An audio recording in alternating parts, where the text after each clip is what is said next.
ಆರಂಭ ಮಾಡೋಣ. ಯೆಹೋವನಿಗೆ ಹೊಸ ಕೀರ್ತನೆಯನ್ನು, ಆತನ ಕೃತ್ಯಗಳನ್ನು ನಡೆಸು, ಆತನ ಪರಿಶುದ್ಧ ಜಯ ಮಾಡಿದೆ.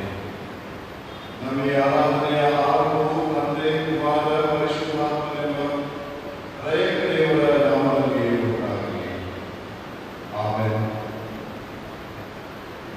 ಸ್ತೋತ್ರಕ್ಕಾಗಿ ನಾವೆಲ್ಲರೂ ನಮ್ಮ ಮನಸ್ಸುಗಳಲ್ಲಿ 35ನೇ ಸಂಗೀತವನ್ನು ಹಾಡಿಕೊಳ್ಳೋಣ.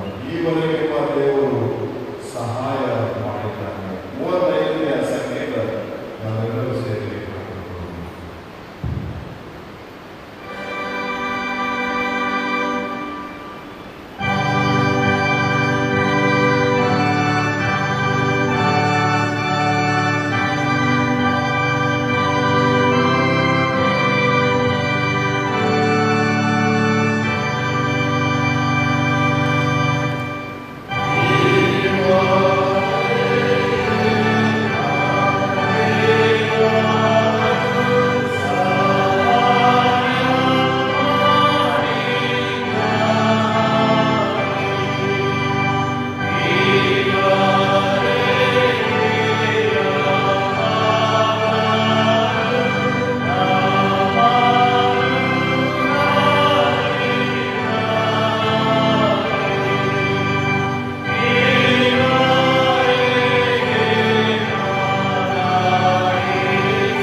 ಆರಾಧಿಸೋಣ. 124ನೇ ಪುಟದಲ್ಲಿರುವ 2ನೇ ಆರಾಧನೆಯ ಕ್ರಮವನ್ನು ಅನುಸರಿಸಿ ನಾವೆಲ್ಲರೂ ದೇವರನ್ನ ಆರಾಧಿಸೋಣ. ಕರ್ತನು ತನ್ನ ಪರಿಶುದ್ಧ ಮಂದಿರದಲ್ಲಿದ್ದಾನೆ. ಭೂಲೋಕವೆಲ್ಲ ಆತನ ಮುಂದೆ ಮೌನವಾಗಿರಲಿ. ಆತನ ಸಾನ್ನಿಧ್ಯದಲ್ಲಿ ಮಾನ ಮಹಿಮೆಗಳು, ಆತನ ಪವಿತ್ರ ಆಲಯದಲ್ಲಿ ಬಲ ಸೌಂದರ್ಯಗಳು ಇರುತ್ತವೆ. ನಾನಂತೂ ನಿನ್ನ ಮಹಾಕೃಪೆಯನ್ನು ಹೊಂದಿದವನಾಗಿ ನಿನ್ನ ಮಂದಿರದೊಳಗೆ ಪ್ರವೇಶಿಸುವೆನು. ನಿನ್ನಲ್ಲಿ ದೈವತ್ವವುಳ್ಳವನಾಗಿ ನಿನ್ನ ಪರಿಶುದ್ಧ ಆಲಯದ ಕಡೆಗೆ ಅಡ್ಡಬಿಡುವೆನು. ಕರ್ತನು ನನಗೆ ಬೆಳಕು, ರಕ್ಷಕನೂ ಆಗಿದ್ದಾನೆ. ನಾನು ಯಾರಿಗೆ ಭಯಪಟ್ಟೆನು? ಕರ್ತನು ನನ್ನ ಪ್ರಾಣದ ಆಧಾರ. ನಾನು ಯಾರಿಗೆ ಹೇಳಿದೆ? ಆತನು ನಮ್ಮ ಪಾಪಗಳಿಗೆ ಸರಿಯಾಗಿ ನಮ್ಮನ್ನು ಶಿಕ್ಷಿಸಲಿಲ್ಲ, ನಮ್ಮ ಅಪರಾಧಗಳಿಗೆ ತಕ್ಕಂತೆ ದಂಡಿಸಲಿಲ್ಲ.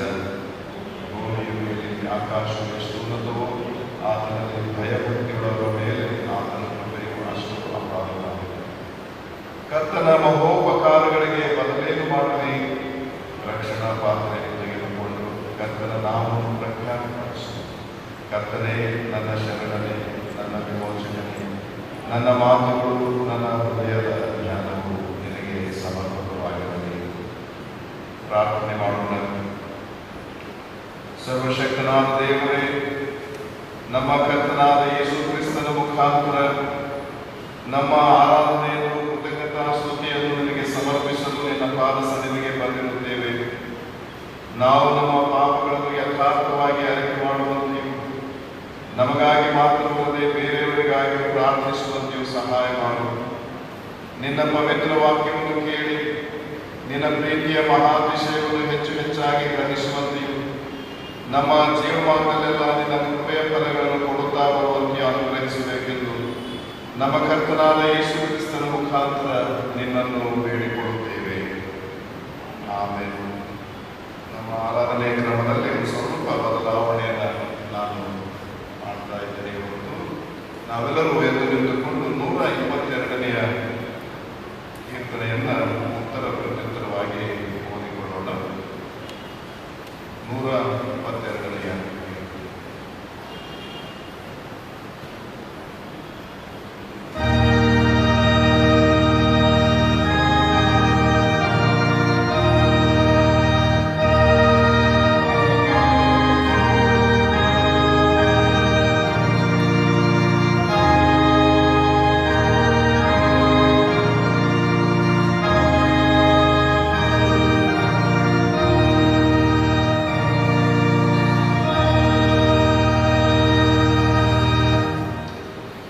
ಯೆಹೋವನ ಮಂದಿರಕ್ಕೆ ಹೋಗೋಣ ಬಾ ಎಂದು ಜನರು ನನ್ನನ್ನು ಕರೆದಾಗ ನನಗೆ ಸಂತೋಷವಾಯಿತು. ಯೆರೂಸಲೇಮೇ, ನಮ್ಮ ಕಾಲುಗಳು ನಿನ್ನ ಬಾಗಿಲುಗಳಲ್ಲಿ ಸೇರಿರುತ್ತವಲ್ಲ. ಯೆರೂಸಲೇಮೇ, ನೀನು ಸರಿಯಾದ ಹೊಂದಿಕೆಯಿಂದ ಕಟ್ಟಲ್ಪಟ್ಟ ನಗರವಾಗಿದ್ದಿ. ಕುಲಗಳು ಅಂದರೆ ಯಾವನ ಕುಲದವರು ಯೆಹೋವನಾಮ ಕೀರ್ತನೆಗೋಸ್ಕರ ಇಲ್ಲಿಗೆ ಯಾತ್ರೆ ಮಾಡುತ್ತಿದ್ದರು. ಇದು ಇಸ್ರಾಯೇಲರಿಂದ ಕಡೆಗಣಿಸಿದೆ. ನ್ಯಾಯಪೀಠಗಳಾಗಿರುವ ದಾವೀದನ ಮನೆತನದವರ ಸಿಂಹಾಸನಗಳು ಇಲ್ಲಿಯೇ ಇದ್ದವಲ್ಲ. ಯೆರೂಸಲೇಮಿನ ಶುಭಕ್ಕೋಸ್ಕರ ಪ್ರಾರ್ಥಿಸಿರಿ. ಯೆರೂಸಲೇಮೇ, ನಿನ್ನನ್ನು ಪ್ರೀತಿಸುವವರಿಗೆ ಸೌಭಾಗ್ಯ ಉಂಟಾಗಲಿ. ನಿನ್ನ ಪೌಳಿಗೋಡೆಗಳೊಳಗೆ ಶುಭ ಉಂಟಾಗಲಿ. ನಿನ್ನ ಅರಮನೆಗಳಲ್ಲಿ ಸೌಭಾಗ್ಯವಿರಲಿ. ನನ್ನ ಬಂಧು ಮಿತ್ರರ ನಿಮಿತ್ತವಾಗಿ ನಿನಗೆ ಶುಭವಾಗಲೆಂದು ಹೇಳುತ್ತೇನೆ. ನಮ್ಮ ಯೆಹೋವ ದೇವರ ಮಂದಿರ ನಿಮಿತ್ತವಾಗಿ ನಿನಗೆ ಸುಕ್ಷೇಮವನ್ನು ಹಾರೈಸುತ್ತೇನೆ.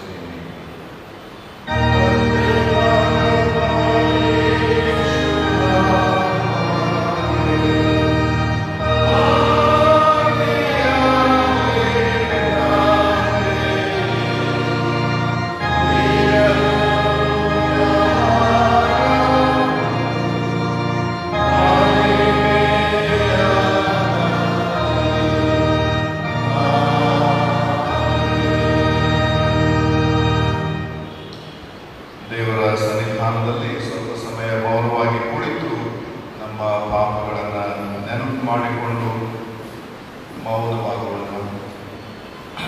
ನಮ್ಮ ಹೃದಯಗಳನ್ನು ದೇವರ ಮುಂದೆ ಪರೀಕ್ಷಿಸಿಕೊಳ್ಳೋಣ.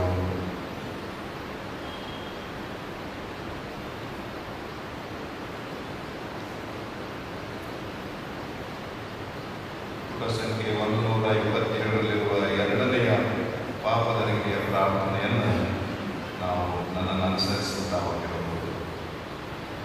ನಾವು ಬಹಳ ತಪ್ಪು ಮಾಡಿ ಮನೋವಾಕ್ಕಾಯಗಳಿಂದ ಪಾಪ ಮಾಡಿದ್ದೇವೆಂದು ತಂದೆ, ಕುಮಾರ, ಪವಿತ್ರಾತ್ಮನೆಂಬ ಸರ್ವಶಕ್ತ ದೇವರಿಗೆ ಅರಿಕೆ ಮಾಡುತ್ತೇವೆ. ಆದ ಕಾರಣ ನಮ್ಮ ಮೇಲೆ ದಯವಿಡುವಂತೆ ದೇವರನ್ನು ಪ್ರಾರ್ಥಿಸುತ್ತೇವೆ. ಸರ್ವಶಕ್ತನಾದ ದೇವರೇ, ನಮ್ಮ ಮೇಲೆ ಕರುಣೆಯಿಟ್ಟು ನಮ್ಮ ಪಾಪಗಳನ್ನೆಲ್ಲ ಕ್ಷಮಿಸಿ ಎಲ್ಲ ಕೆಳಗಿನಿಂದ ನಮ್ಮನ್ನು ಬಿಡಿಸಿ, ಎಲ್ಲ ಸದಾಚಾರದಲ್ಲಿ ನಮ್ಮನ್ನು ನೆಲೆಗೊಳಿಸಿ ಬಲಪಡಿಸಿ ನಿತ್ಯ ಜೀವನದಲ್ಲಿ ಸೇರಿಸಿ. ನಮ್ಮ ಕರ್ತನಾದ ಯೇಸು ಕ್ರಿಸ್ತನ ಮುಖಾಂತರ ನಿನ್ನನ್ನು ಬೇಡಿಕೊಳ್ಳುತ್ತೇವೆ. ಆಮೇಲೆ ದೇವರೇ, ಸದಾ ಕರುಣೆ ತೋರಿಸುವುದು, ಕ್ಷಮಿಸುವುದು ನಿನ್ನ ಸ್ವಭಾವವೇ ಆಗಿದೆ.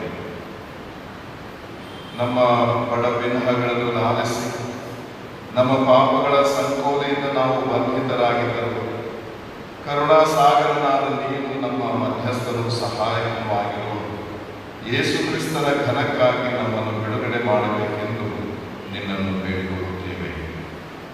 ಆಮೇಲೆ ಪುಟ ಸಂಖ್ಯೆ 120 ಉಪಕಾರ ಸ್ತುತಿ ಪ್ರಾರ್ಥನೆ ನನ್ನನ್ನು ಅನುಸರಿಸಿ ಹೇಳಬಹುದು. ಸರ್ವಶಕ್ತನಾದ ದೇವರೇ, ಎಲ್ಲ ಮೇಲುಗಳಿಗೆ ಮೂಲಕರ್ತನೆ, ನೀನು ಎಲ್ಲ ಮನುಷ್ಯರಿಗೂ ಅಯೋಗ್ಯರಾದ ನಮಗೂ ಬಹು ಪ್ರೀತಿಯೊಡನೆ ದಯಪಾಲಿಸುವ ವರಗಳಿಗಾಗಿ ಪೂರ್ಣ ಹೃದಯದಿಂದಲೂ ದೀನಭಾವದಿಂದಲೂ ನಿನಗೆ ಸ್ತೋತ್ರವನ್ನು ಸಲ್ಲಿಸುತ್ತೇನೆ. ನೀನು ನಮ್ಮನ್ನು ಉಂಟು ಮಾಡಿ ಸಾಕಿ ಸಲಹಿದ್ದಕ್ಕಾಗಿ ನಮ್ಮ ಬಾಳಿನ ಸುಖ ದುಃಖಗಳಲ್ಲಿ ಕಾವಚಿದ ಸಹಾಯವನ್ನು ಅನುಗ್ರಹಿಸುವುದಕ್ಕಾಗಿ ನಿನ್ನನ್ನು ಕೊಂಡಾಡುತ್ತೇವೆ. ಮುಖ್ಯವಾಗಿ ನಮ್ಮ ಕರ್ತನಾದ ಯೇಸು ಕ್ರಿಸ್ತನ ಮುಖಾಂತರ ಉಂಟಾದ ಲೋಕ ರಕ್ಷಣೆಯಲ್ಲಿ ತೋರಿಕೊಂಡ ನಿನ್ನ ಅಮೂಲ್ಯ ಪ್ರೀತಿಗಾಗಿಯೂ ನೀನು ಅನುಗ್ರಹಿಸಿದ ಕೃಪಾ ಸಾಧನಗಳಿಗಾಗಿಯೂ ಪ್ರಭಾವದ ನಿರೀಕ್ಷೆಗಾಗಿಯೂ ನಿನ್ನನ್ನು ಕೊಂಡಾಡುತ್ತೇವೆ.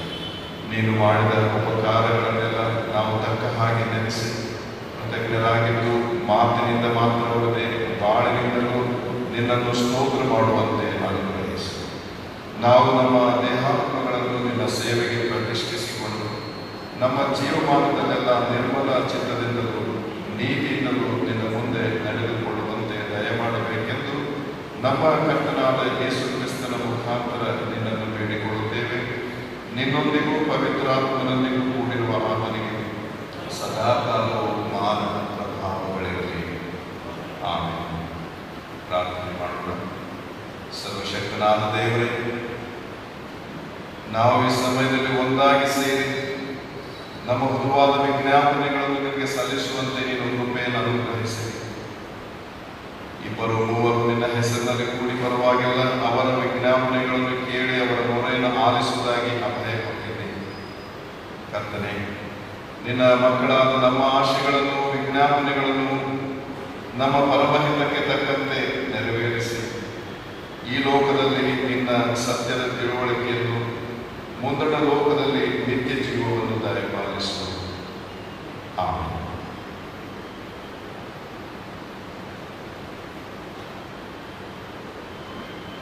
145ನೆಯ ಸಂಗೀತ ನಾವು ಹಾಡುವ. ಈ ಸಂಗೀತ ಹಾಡಿ ಆದಮೇಲೆ ಹಳೆಯ ಒಡಂಬಡಿಕೆಯಿಂದ ವೇದ ಪಾರಾಯಣ ನಡೆಸಲಾಗುವುದು. 145ನೇ ಸಂಗೀತ. ಯೆಹೋವ ಕೊಟ್ಟ ವೇದವು ಅಮೂಲ್ಯವಾದ ಸಂಪತ್ತು, ಪವಿತ್ರ ಜೀವ ಜಲಕ್ಕೆ ಉತ್ಪತ್ತಿ ಸ್ಥಾನವಾಗಿದೆ.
ಪವಿತ್ರ ಸಭೆಯಿಂದ ದೇವರ ಆರಾಧನೆಗೆ ನೇಮಕಗೊಂಡಂಥ ದೇವರ ವಾಕ್ಯದ ಭಾಗವು ಹಳೆಯ ಒಡಂಬಡಿಕೆಗಳಲ್ಲಿ ಯೆಹೆಜ್ಕೇಲನು 37ನೇ ಅಧ್ಯಾಯ 15ನೇ ವಚನದಿಂದ 22 ವಚನಗಳವರೆಗೆ.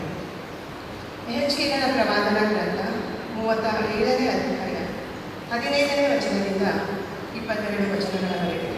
ದೇವರ ವಾಕ್ಯದ ಕೇಳು. ಇಸ್ರಾಯೇಲು ಯೆಹೂದವು ಒಂದಾಗುವುದು. ಯೆಹೋವನು ಇನ್ನೊಂದು ವಾಕ್ಯವನ್ನು ನನಗೆ ದಯಪಾಲಿಸಿದನು.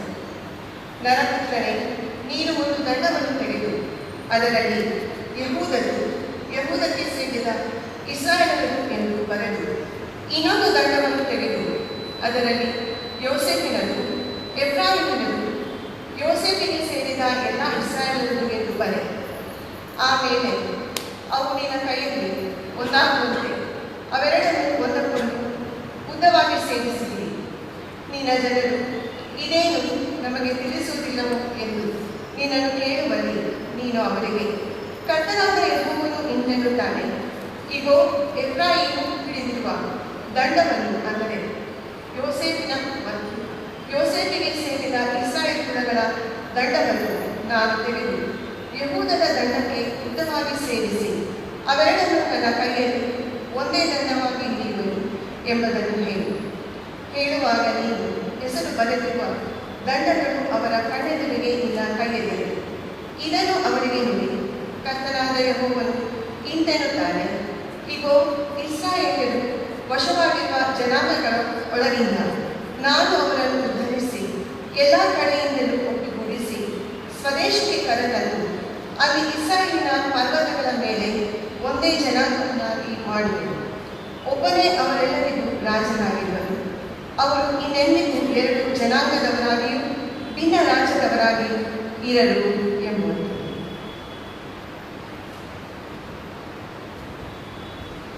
ಸುವಾರ್ಥ ಭಾಗದಿಂದ ವೇದ ಪಾರಾಯಣವನ್ನು ನಾವು ಆಲಿಸೋಣ.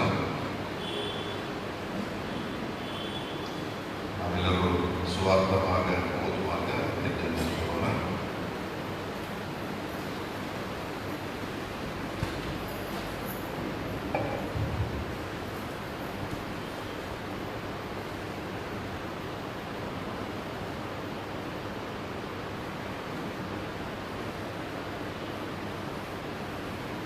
ಈ ಪವಿತ್ರ ದಿನದ ಆರಾಧನೆಯಲ್ಲಿ ಹೊಸ ಒಡಂಬಡಿಕೆಯ ವೇದ ಪಾರಾಯಣಕ್ಕಾಗಿ ಯೋಹಾನನು ಬರೆದ ಸುವಾರ್ತೆ 17ನೇ ಅಧ್ಯಾಯ 20ನೇ ವಚನದಿಂದ 26ನೇ ವಚನದವರೆಗೆ. ಎರಡನೇ ಪಾರಾಯಣಕ್ಕಾಗಿ ಆರಿಸಿಕೊಂಡಂತಹ ವೇದವಚನದ ಭಾಗವು ಹೊಸ ಒಡಂಬಡಿಕೆಯಲ್ಲಿ ಯೋಹಾನನು ಬರೆದ ಸುವಾರ್ತೆ 17ನೇ ಅಧ್ಯಾಯ 20ನೇ ವಚನದಿಂದ 26ನೇ ವಚನದವರೆಗೆ. ದೇವರ ವಾಕ್ಯವನ್ನು ಕೇಳೋಣ. ಆದರೆ ಇವರಿಗೋಸ್ಕರ ಮಾತ್ರವಲ್ಲದೆ ಇವರ ವಾಕ್ಯದಿಂದ ನನ್ನನ್ನು ನಂಬುವವರಿಗೋಸ್ಕರ ಸಹ ಕೇಳಿಕೊಳ್ಳುತ್ತೇನೆ. ನೀನು ನನ್ನನ್ನು ಕಳುಹಿಸಿಕೊಟ್ಟಿದ್ದಿ ಎಂದು ಲೋಕವು ನಂಬುವುದಕ್ಕಾಗಿ ಅವರೆಲ್ಲರೂ ಒಂದಾಗಿರಬೇಕೆಂತಲೂ, ತಂದೆಯೇ, ನೀನು ನನ್ನಲ್ಲಿಯೂ ನಾನು ನಿನ್ನಲ್ಲಿಯೂ ಇರುವ ಪ್ರಕಾರ ಅವರು ನಮ್ಮಲ್ಲಿ ಇರಬೇಕೆಂತಲೂ ಕೇಳಿಕೊಳ್ಳುತ್ತೇವೆ. ನಾವು ಒಂದಾಗಿರುವ ಪ್ರಕಾರ ಅವರೂ ಒಂದಾಗಿರಬೇಕೆಂದು ನೀನು ನನಗೆ ಕೊಟ್ಟಿರುವ ಮಹಿಮೆಯನ್ನು ನಾನು ಅವರಿಗೆ ಕೊಟ್ಟಿದ್ದೇನೆ. ನಾನು ಅವರಲ್ಲಿಯೂ ನೀನು ನನ್ನಲ್ಲಿಯೂ ಇರಲಾಗಿ ಅವರ ಐಕ್ಯವು ಪೂರ್ಣ ಸ್ಥಿತಿಗೆ ಬರುವುದರಿಂದ ನೀನು ನನ್ನನ್ನು ಕಳುಹಿಸಿಕೊಟ್ಟಿದ್ದಿ ಎಂದು, ನೀನು ನನ್ನನ್ನು ಪ್ರೀತಿಸಿದಂತೆ ಅವರನ್ನು ಪ್ರೀತಿಸಿದ್ದಿ ಎಂದು ಲೋಕಕ್ಕೆ ತಿಳಿದು ಬರುವುದು. ತಂದೆಯೇ, ನೀನು ಯಾರನ್ನು ನನಗೆ ಕೊಟ್ಟಿಯೋ ಅವರು ನಾನಿರುವ ಸ್ಥಳದಲ್ಲಿ ನನ್ನ ಕೂಡ ಇದ್ದುಕೊಂಡು ಲೋಕವು ಹುಟ್ಟುವುದಕ್ಕಿಂತ ಮುಂಚೆಯೇ ನೀನು ನನ್ನನ್ನು ಪ್ರೀತಿಸಿ ನನಗೆ ಕೊಟ್ಟಿರುವ ಮಹಿಮೆಯನ್ನು ನೋಡಬೇಕೆಂದು ಇಚ್ಛಿಸುತ್ತೇನೆ. ನೀತಿ ಸ್ವರೂಪನಾದ ತಂದೆಯೇ, ಲೋಕವಂತೂ ನಿನ್ನನ್ನು ತಿಳಿಯಲಿಲ್ಲ, ಆದರೆ ನಾನು ನಿನ್ನನ್ನು ತಿಳಿದಿದ್ದೇನೆ ಮತ್ತು ಇವರು ನೀನೇ ನನ್ನನ್ನು ಕಳುಹಿಸಿಕೊಟ್ಟಿರುವುದಾಗಿ ತಿಳ್ಕೊಂಡಿದ್ದಾರೆ. ನಾನು ಅವರಿಗೆ ನಿನ್ನ ಹೆಸರನ್ನು ತಿಳಿಸಿದ್ದೇನೆ, ಇನ್ನೂ ತಿಳಿಸುವೆನು. ನೀನು ನನ್ನ ಮೇಲೆ ಇಟ್ಟಂತಹ ಪ್ರೀತಿಯು ಅವರಲ್ಲಿ ಇರಬೇಕೆಂದು ನಾನು ಅವರಲ್ಲಿ ಇರಬೇಕೆಂದು ಪ್ರಾರ್ಥಿಸುತ್ತೇನೆ ಅಂದನು ಎಂಬುವುದು.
ದಾಸನನ್ನು ದೃಷ್ಟಿಸು. ನಿನ್ನ ಆಶೀರ್ವಾದ ಈತಗೆ ಈವಾಗ ದಯಪಾಲಿಸು. 271ನೇ ಸಂಗೀತ 1 ಮತ್ತು ಕೊನೆಯ ಚರಣ ಮಾತ್ರ ಹಾಡಿಕೊಳ್ಳೋಣ. ಕೊನೆಯ ಚರಣ ಹಾಡುವಾಗ ದೀಕ್ಷಾಸ್ಥಾನ ಹೊಂದುವ ಅಭ್ಯರ್ಥಿಗಳು ಮುಂದೆ ಸಾಲಾಗಿ ಬಂದು ಸಾಮಾಜಿಕ ಅಂತರವನ್ನು ಕಾಯ್ದುಕೊಂಡು ನಿಂತುಕೊಳ್ಳಬೇಕಾಗಿ ಹೇಳಿದರು.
ಪ್ರಾರ್ಥನೆ ಮಾಡೋಣ. ಸರ್ವಶಕ್ತನಾದ ದೇವರೇ, ಇಸ್ರಾಯೇಲಿನ ಪರಿಪಾಲಕರೇ, ನೀನು ಆದುಕೊಂಡ ಜನರನ್ನು ಐಗುಪ್ತ ದೇಶದ ದಾಸತ್ವದಿಂದ ಬಿಡಿಸಿ ಅವರೊಂದಿಗೆ ದೃಢವಾದ ಒಡಂಬಡಿಕೆಯನ್ನು ಸ್ಥಾಪಿಸಿದಾದರೆ ನಿನ್ನ ಮನೆಗೆ ಪ್ರಸನ್ನನಾಗಿ ಸ್ನಾನ ದೀಕ್ಷೆಯ ಮೂಲಕ ನಿನ್ನ ಸ್ವಾಸ್ಥ್ಯಕ್ಕೆ ಸೇರಿಸಲ್ಪಡುವ ಈ ಜನರು ನಿನ್ನ ಕೃಪೆಯ ಒಡಂಬಡಿಕೆಯ ನಿಮಿತ್ತ ಪಾಪವೆಂಬ ದಾಸತ್ವದಿಂದ ಬಿಡುಗಡೆ ಹೊಂದಿ ನಿನ್ನ ಕುಮಾರನಾಗಿರುವ ನಮ್ಮ ಕರ್ತನಾದ ಯೇಸು ಕ್ರಿಸ್ತನಲ್ಲಿ ನೀನು ನಮಗೆ ವಾಗ್ದಾನ ಮಾಡಿದ ನಿತ್ಯ ಜೀವವನ್ನು ಪಡೆಯುವಂತೆ ಅನುಗ್ರಹಿಸಬೇಕೆಂದು ನಿನ್ನೊಂದಿಗೂ ಪವಿತ್ರಾತ್ಮನೊಂದಿಗೂ ಕೂಡಿ ಏಕದೇವರಾಗಿ ಸದಾ ಜೀವಿಸಿ ಆಳುವ ಆತನ ಮುಖಾಂತರ ನಿನ್ನನ್ನು ಬೇಡಿಕೊಳ್ಳುತ್ತೇವೆ. ಆಮೆನ್. ಪ್ರಿಯರೇ, ಈ ಜನರು ಕ್ರಿಸ್ತನ ಅಂಗಗಳೆಂದು, ದೇವರ ಮಕ್ಕಳೆಂದು, ಪರಲೋಕ ರಾಜ್ಯಕ್ಕೆ ಬಾಧ್ಯರೆಂದು ಮುದ್ರಿತರಾಗುವ ಹಾಗೆ ನಾವು ಆತನ ಅಪ್ಪಣೆಯ ಮೇರೆಗೆ ಇವರಿಗೆ ಸ್ನಾನ ದೀಕ್ಷೆ ಕೊಡಲು ಕೂಡಿ ಬಂದಿದ್ದೇವೆ. ಆದ್ದರಿಂದ ನಮ್ಮ ಕರ್ತನು ರಕ್ಷಕರು ಆಗಿರುವ ಯೇಸು ಕ್ರಿಸ್ತನ ಮಾತುಗಳನ್ನು ಕೇಳಿರಿ. ನೀವು ಹೊರಟು ಹೋಗಿ ಎಲ್ಲ ದೇಶಗಳ ಜನರನ್ನು ಶಿಷ್ಯರನ್ನಾಗಿ ಮಾಡಿರಿ. ಅವರಿಗೆ ತಂದೆಯ ಮಗನ ಪವಿತ್ರಾತ್ಮನ ಹೆಸರಿನಲ್ಲಿ ದೀಕ್ಷಾಸ್ನಾನ ಮಾಡಿಸಿರಿ. ನಾನು ನಿಮಗೆ ನಿಜ ನಿಜವಾಗಿ ಹೇಳುತ್ತೇನೆ, ಒಬ್ಬನು ನೀರಿನಿಂದಲೂ ಆತ್ಮನಿಂದಲೂ ಹುಟ್ಟಿದ್ದರೆ ದೇವರ ರಾಜ್ಯಕ್ಕೆ ಸೇರಲಾರನು. ಇದರಲ್ಲಿ ಸ್ನಾನ ದೀಕ್ಷೆಯನ್ನು ಕುರಿತು ಅಪೊಸ್ತಲರು ನುಡಿದಿರುವ ದೇವರ ವಾಕ್ಯವನ್ನು ಕೇಳಿರಿ. ನಿಮ್ಮ ಪಾಪಗಳು ಪರಿಹಾರವಾಗುವುದಕ್ಕಾಗಿ ನಿಮ್ಮಲ್ಲಿ ಪ್ರತಿಯೊಬ್ಬರು ದೇವರ ಕಡೆಗೆ ತಿರುಗಿಕೊಂಡು ಯೇಸು ಕ್ರಿಸ್ತನ ಹೆಸರಿನ ಮೇಲೆ ದೀಕ್ಷಾಸ್ನಾನ ಮಾಡಿಸಿಕೊಳ್ಳಿರಿ. ಆಗ ನೀವು ಪವಿತ್ರಾತ್ಮ ದಾನವನ್ನು ಹೊಂದುವಿರಿ. ಕ್ರಿಸ್ತ ಯೇಸುವಿನಲ್ಲಿ ಸೇರುವವರಿಗೆ ದೀಕ್ಷಾಸ್ನಾನ ಮಾಡಿಸಿಕೊಂಡವರಾದ ನಾವೆಲ್ಲರೂ ಆತನ ಮರಣದಲ್ಲಿ ಪಾಲುಗಾರರಾಗುವುದಕ್ಕೆ ದೀಕ್ಷಾಸ್ನಾನ ಮಾಡಿಸಿಕೊಂಡೇವೆಂದು ನಿಮಗೆ ತಿಳಿಯದು. ಹೀಗಿರಲಾಗಿ ನಾವು ದೀಕ್ಷಾಸ್ನಾನ ಮಾಡಿಸಿಕೊಂಡಾಗ ಆತನ ಮರಣದಲ್ಲಿ ಪಾಲುಗಾರರಾಗಿ ಆತನೊಂದಿಗೆ ಹೂಡಲ್ಪಟ್ಟೆವು. ಆದ್ದರಿಂದ ಕ್ರಿಸ್ತನು ಸತ್ತು ತಂದೆಯ ಮಹಿಮೆಯಿಂದ ಜೀವಿತನಾಗಿ ಎಬ್ಬಿಸಲ್ಪಟ್ಟಂತೆಯೇ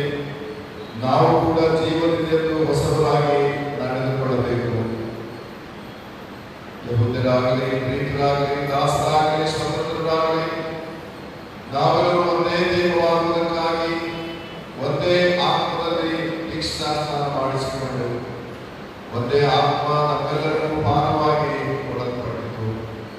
ಮಾನಸಾಂತರಪಟ್ಟು ಯೇಸು ಕ್ರಿಸ್ತನಲ್ಲಿ ನಂಬಿಕೆ ಇಡಬೇಕೆಂಬ ಕರೆಯನ್ನು ನೀವು ಕೇಳಿದ್ದೀರಿ. ಹಾಗಾದರೆ ನಿಮ್ಮ ನಂಬಿಕೆಯನ್ನು ಅರಿಕೆ ಮಾಡಿ ಕ್ರಿಸ್ತನ ಹೆಸರಿನಲ್ಲಿ ಸ್ನಾನ ದೀಕ್ಷೆ ಮಾಡಿಸಿಕೊಡಿರಿ. ನಿಮ್ಮನ್ನು ಕರೆಯುವ ದೇವರು ನಂಬಿಕಸ್ಥನು. ನಿಮ್ಮಲ್ಲಿ ಒಳ್ಳೆಯ ಕೆಲಸವನ್ನು ಪ್ರಾರಂಭಿಸಿದ ಆತನು ಅದನ್ನು ನಡೆಸಿಕೊಂಡು ಯೇಸು ಕ್ರಿಸ್ತನು ಬರುವ ದಿನದೊಳಗಾಗಿ ಸಿದ್ಧಿಗೆ ತರುವನು. ನೀವು ಇಲ್ಲಿಗೆ ಸ್ನಾನ ದೀಕ್ಷೆಗಾಗಿ ಬಂದಿರುವುದರಿಂದ ನಾನು ಈಗ ನಿಮ್ಮನ್ನು ಕೇಳುವ ಪ್ರಶ್ನೆಗಳಿಗೆ ನೀವು ದೇವರ ಮತ್ತು ಆತನ ಸಭೆಯ ಮುಂದೆ ಯಥಾರ್ಥವಾಗಿ ಉತ್ತರ ಕೊಡಬೇಕು. ನೀವೆಲ್ಲರೂ ಸೈತಾನನ ಸಕಲ ಕಾರ್ಯಗಳನ್ನು ತ್ಯಾಗ ಮಾಡುತ್ತೀರಾ? ಇಹಲೋಕದ ಅಹಂಕಾರವನ್ನು, ವ್ಯರ್ಥವಾದ ಭೋಗಾಶೆಯನ್ನು ತ್ಯಾಗ ಮಾಡುತ್ತೀರಾ? ಕಾಮಾಭಿಲಾಷೆ, ಜಗಳ, ದುರಾಶೆ ಮುಂತಾದ ಶರೀರ ಭಾವದ ಕರ್ಮಗಳನ್ನು ತ್ಯಾಗ ಮಾಡುತ್ತೀರಾ? ತಂದೆ, ಕುಮಾರ, ಪವಿತ್ರಾತ್ಮ ಎಂಬ ಏಕದೇವರನ್ನ ನಂಬುತ್ತೀರಾ?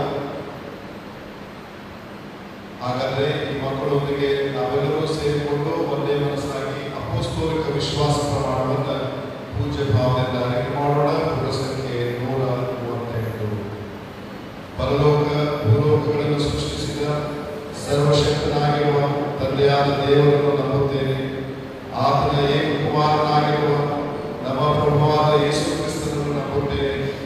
ಈತನು ಪರಿಶುದ್ಧಾತ್ಮನಿಂದ ಕನ್ಯಾಮರಿಯ ಗರ್ಭದಲ್ಲಿ ಧರಿಸಲ್ಪಟ್ಟು ಆಕೆಯನ್ನು ಹುಟ್ಟಿ ಪೊಂತ್ಯ ಪಿಲಾತನ ಆಡಳಿತದಲ್ಲಿ ಶ್ರಮ ಹೊಂದಿ ಶಿಲುಬೆಗೆ ಜಡಿಯಲ್ಪಟ್ಟು ಸತ್ತು ಹೊಡಲ್ಪಟ್ಟು ಪಾತಾಳಕ್ಕೆ ಇಳಿದು ಮೂರನೇ ದಿವಸದಲ್ಲಿ ಸತ್ತವರೊಳಗಿಂದ ಪರಲೋಕಕ್ಕೆ ಏರಿ ಹೋಗಿ ಸರ್ವಶಕ್ತನಾಗಿರುವ ತಂದೆಯಾದ ದೇವರ ಬಲಪಾರ್ಶ್ವದಲ್ಲಿ ಕುಳಿತುಕೊಂಡಿರುತ್ತಾನೆ.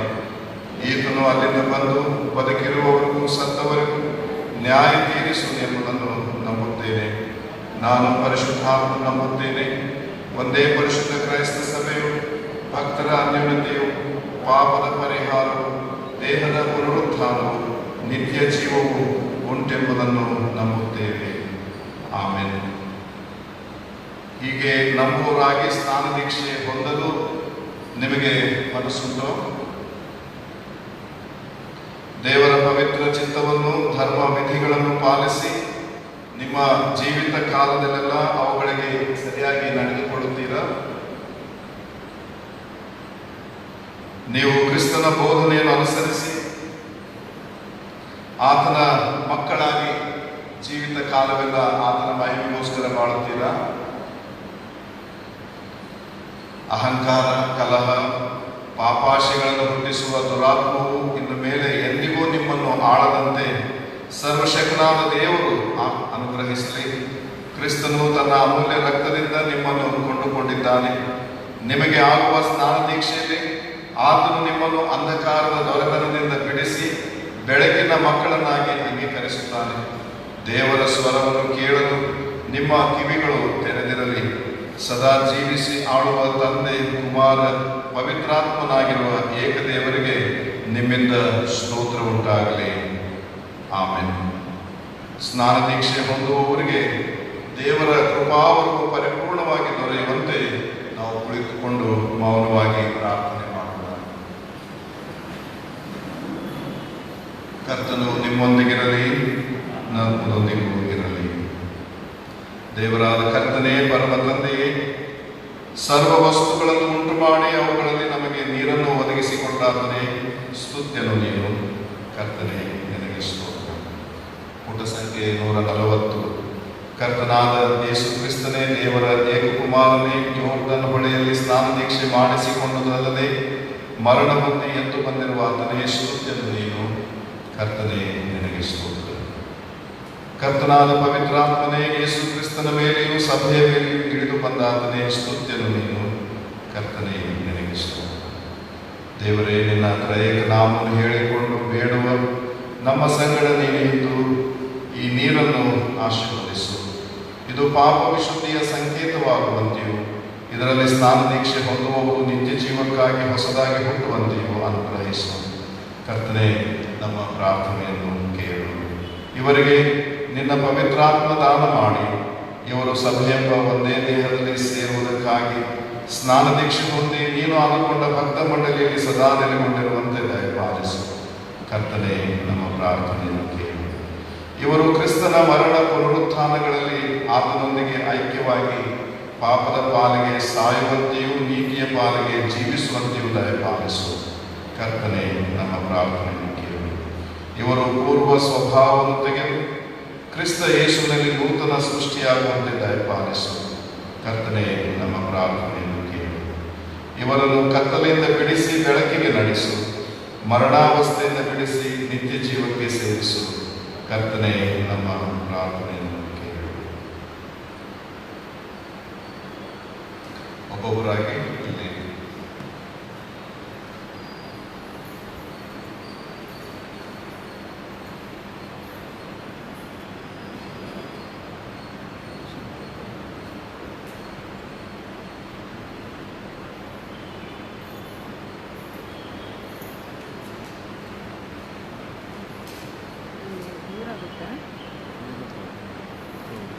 ಇಲ್ಲಿ ಸೆಂಟ್ರ್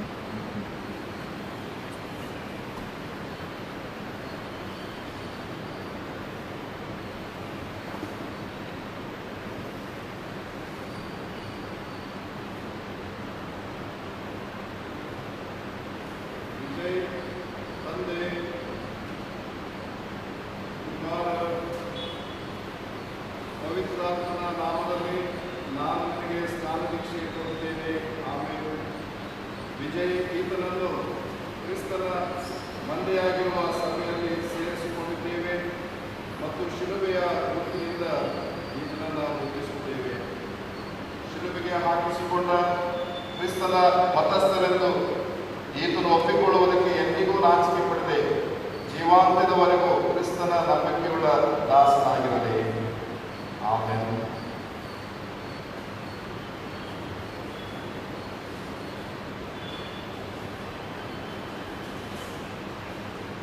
ಆಂಟೋನಿ, ತಂದೆ, ಮಗ, ಪವಿತ್ರಾತ್ಮನ ನಾಮದಲ್ಲಿ ನಾನು ನಿನಗೆ ಸ್ನಾನ ದೀಕ್ಷೆ ಕೊಡುತ್ತೇನೆ.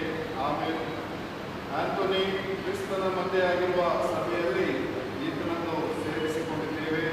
ಶಿಲುಬೆಯ ಗುರುತಿನಿಂದ ಈತನನ್ನು ಮುದ್ರಿಸುತ್ತೇವೆ. ಶಿಲುಬೆಗೆ ಹಾಕಿಸಿಕೊಂಡ ಕ್ರಿಸ್ತನ ಮತಸ್ಥನೆಂದು ಆಂಟೋನಿ ಒಪ್ಪಿಕೊಳ್ಳುವುದಕ್ಕೆ ಎಂದಿಗೂ ನಾಚಿಕೆ ಪಡದೆ ಜೀವಾಂತ್ಯದವರೆಗೂ ಕ್ರಿಸ್ತನ ನಂಬಿಕೆಯುಳ್ಳ ದಾಸನಾಗಿರಲಿ. ಆಮೇಲೆ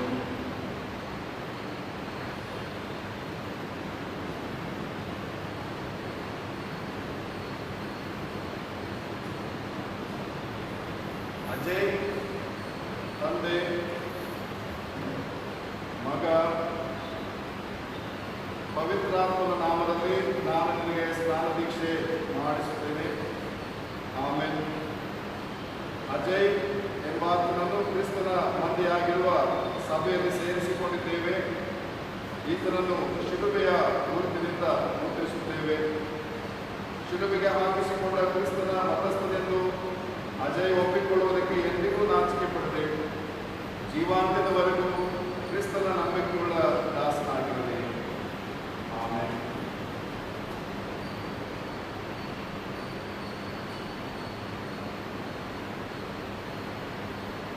ವಾಸುದೇವ್, ತಂದೆ, ಮಗ, ಪವಿತ್ರಾತ್ಮನ ನಾಮದಲ್ಲಿ ನಾನು ನಿನಗೆ ಸ್ನಾನ ದೀಕ್ಷೆ ಕೊಡುತ್ತೇನೆ. ಆಮೇಲೆ ವಾಸುದೇವ್ ಈತನನ್ನು ಕ್ರಿಸ್ತನ ಮಂದೆಯಾಗಿರುವ ಸಭೆಯಲ್ಲಿ ಸೇರಿಸಿಕೊಂಡಿದ್ದೇವೆ. ವಾಸುದೇವ್ ಈತನನ್ನು ಶಿಲುಬೆಯ ಗುರುತಿನಿಂದ ಮುದ್ರಿಸುತ್ತೇವೆ. ಶಿಲುಬೆಗೆ ಹಾಕಿಸಿಕೊಂಡ ಕ್ರಿಸ್ತನ ಮತಸ್ಥನೆಂದು ವಾಸುದೇವ್ ಒಪ್ಪಿಕೊಳ್ಳುವುದಕ್ಕೆ ಎಂದಿಗೂ ನಾಚಿಕೆ ಪಡದೆ ಜೀವಾಂತ್ಯದವರೆಗೂ ಕ್ರಿಸ್ತನ ನಂಬಿಕೆಯುಳ್ಳ ದಾಸನಾಗಿರಲಿ. ಆಮೇಲೆ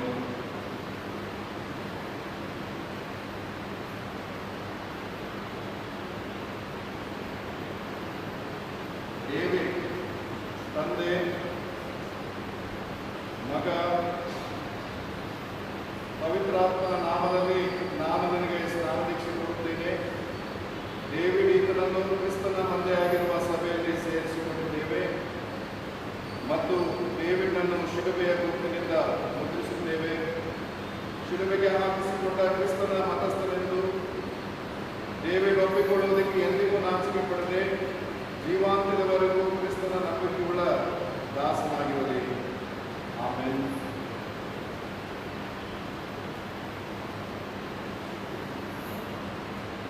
ಸಂಧ್ಯಾ, ತಂದೆ, ಕುಮಾರ, ಪವಿತ್ರಾತ್ಮನ ನಾಮದಲ್ಲಿ ನಾನು ನಿಮಗೆ ಸ್ನಾನ ದೀಕ್ಷೆ ಕೊಡುತ್ತೇನೆ. ಸಂಧ್ಯಾ ಕ್ರಿಸ್ತನ ಮಂದೆಯಾಗಿರುವ ಸಭೆಯಲ್ಲಿ ಈಕೆಯನ್ನು ಸೇರಿಸಿಕೊಂಡಿದ್ದೇವೆ. ಸಂಧ್ಯಾ ಇವಳನ್ನು ಶಿಲುಬೆಯ ಗುರುತಿನಿಂದ ಮುದ್ರಿಸುತ್ತೇವೆ. ಶಿಲುಬೆಗೆ ಹಾಕಿಸಿಕೊಂಡ ಕ್ರಿಸ್ತನ ಮತಸ್ಥಳೆಂದು ಇವಳು ಒಪ್ಪಿಕೊಳ್ಳುವುದಕ್ಕೆ ಎಂದಿಗೂ ನಾಚಿಕೆ ಪಡದೆ ಜೀವಾಂತ್ಯದವರೆಗೂ ಕ್ರಿಸ್ತನ ನಂಬಿಕೆಯುಳ್ಳ ದಾಸರಾಗಿರಲಿ. ಆಮೆನ್.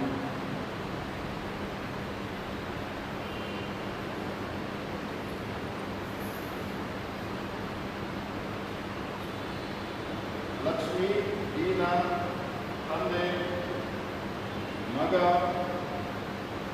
ಪವಿತ್ರಾತ್ಮನ ನಾಮದಲ್ಲಿ ನಾನು ನಿನಗೆ ಸ್ನಾನ ದೀಕ್ಷೆ ಕೊಡುತ್ತೇನೆ. ಲಕ್ಷ್ಮೀ, ದೀನಾ ಈಕೆಯನ್ನು ಕ್ರಿಸ್ತನ ಮಂದೆಯಾಗಿರುವ ಸಭೆಯಲ್ಲಿ ಸೇರಿಸಿಕೊಂಡಿದ್ದೇವೆ. ಲಕ್ಷ್ಮೀ, ದೀನಾ ಶಿಲುಬೆಯ ಗುರುತಿನಿಂದ ಈಕೆಯನ್ನು ಮುದ್ರಿಸುತ್ತೇವೆ. ಶಿಲುಬೆಗೆ ಹಾಕಿಸಿಕೊಂಡ ಕ್ರಿಸ್ತನ ಮತಸ್ಥಳೆಂದು ಈಕೆ ಒಪ್ಪಿಕೊಳ್ಳುವುದಕ್ಕೆ ಎಂದಿಗೂ ನಾಚಿಕೆ ಪಡದೆ ಜೀವಾಂತ್ಯದವರೆಗೂ ಕ್ರಿಸ್ತನ ನಂಬಿಕೆಯುಳ್ಳ ದಾಸರಾಗಿರಲಿ. ಆಮೆನ್.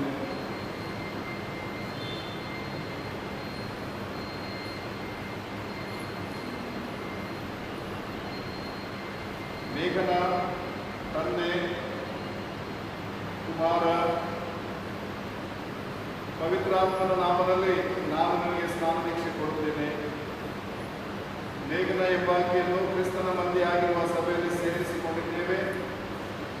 ಮೇಘನ ಈಕೆಯನ್ನು ಶಿಲುಬೆಯ ಗುರುತಿನಿಂದ ಮುದ್ರಿಸುತ್ತೇವೆ.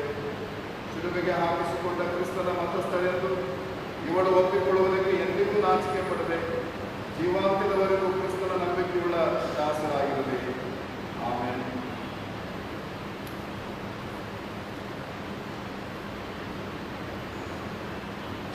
ಶುಭಶ್ರೀ, ತಂದೆ, ಮಗ, ಪವಿತ್ರಾತ್ಮನ ನಾಮದಲ್ಲಿ ನಾನು ನನಗೆ ಸ್ನಾನ ದೀಕ್ಷೆ ಕೊಡುತ್ತೇನೆ. ಆಮೇಲೆ ಶುಭಶ್ರೀ ಈಕೆಯನ್ನು ಕ್ರಿಸ್ತನ ಮಂದೆಯಾಗಿರುವ ಸಭೆಯಲ್ಲಿ ಸೇರಿಸಿಕೊಂಡಿದ್ದೇವೆ ಮತ್ತು ಶುಭಶ್ರೀಯನ್ನು ಶಿಲುಬೆಯ ಗುರುತಿನಿಂದ ಮುದ್ರಿಸುತ್ತೇವೆ. ಶಿಲುಬೆಗೆ ಹಾಕಿಸಿಕೊಂಡ ಕ್ರಿಸ್ತನ ಮತಸ್ಥಳೆಂದು ಇವಳು ಒಪ್ಪಿಕೊಳ್ಳುವುದಕ್ಕೆ ಎಂದಿಗೂ ನಾಚಿಕೆ ಪಡದೆ ಜೀವಾಂತ್ಯದವರೆಗೂ ಕ್ರಿಸ್ತನ ನಂಬಿಕೆಯುಳ್ಳ ದಾಸರಾಗಿರಲಿ. ಆಮೆನ್.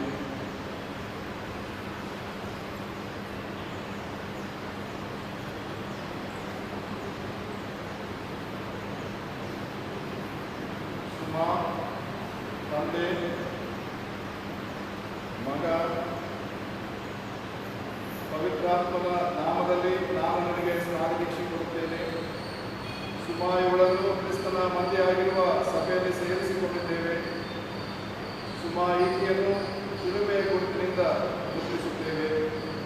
ಶಿಲುಬೆಗೆ ಹಾಕಿಸಿಕೊಂಡ ಕ್ರಿಸ್ತನ ಮತಸ್ಥಳೆಂದು ಈಕೆ ಒಪ್ಪಿಕೊಳ್ಳುವುದಕ್ಕೆ ಎಂದಿಗೂ ನಾಚಿಕೆ ಪಡದೆ ಜೀವಾಂತ್ಯದವರೆಗೂ ಕ್ರಿಸ್ತನ ನಂಬಿಕೆಯುಳ್ಳ ದಾಸರಾಗಿರಲಿ. ಆಮೆನ್.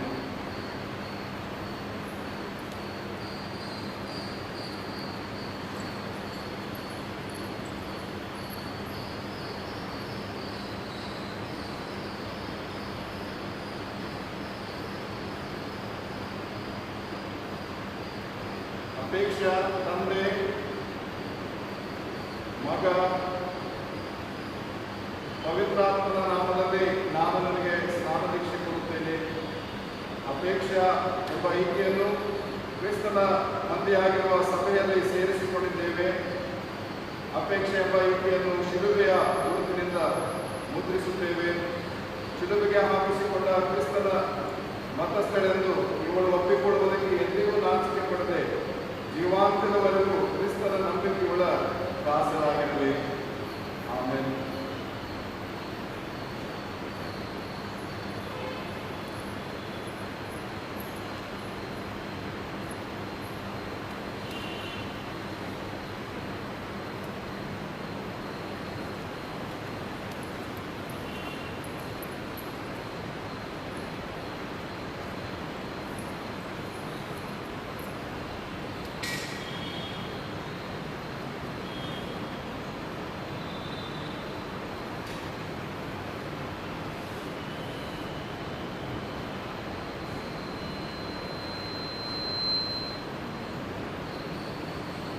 ಕರ್ತನು ನಿಮ್ಮನ್ನು ಆಶೀರ್ವದಿಸಿ ಕಾಪಾಡಲಿ.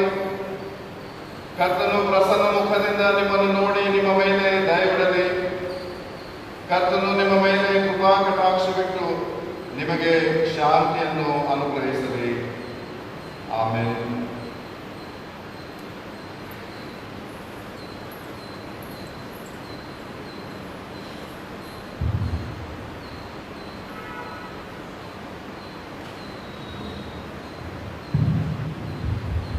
ಪ್ರಾರ್ಥನೆ ಮಾಡೋಣ.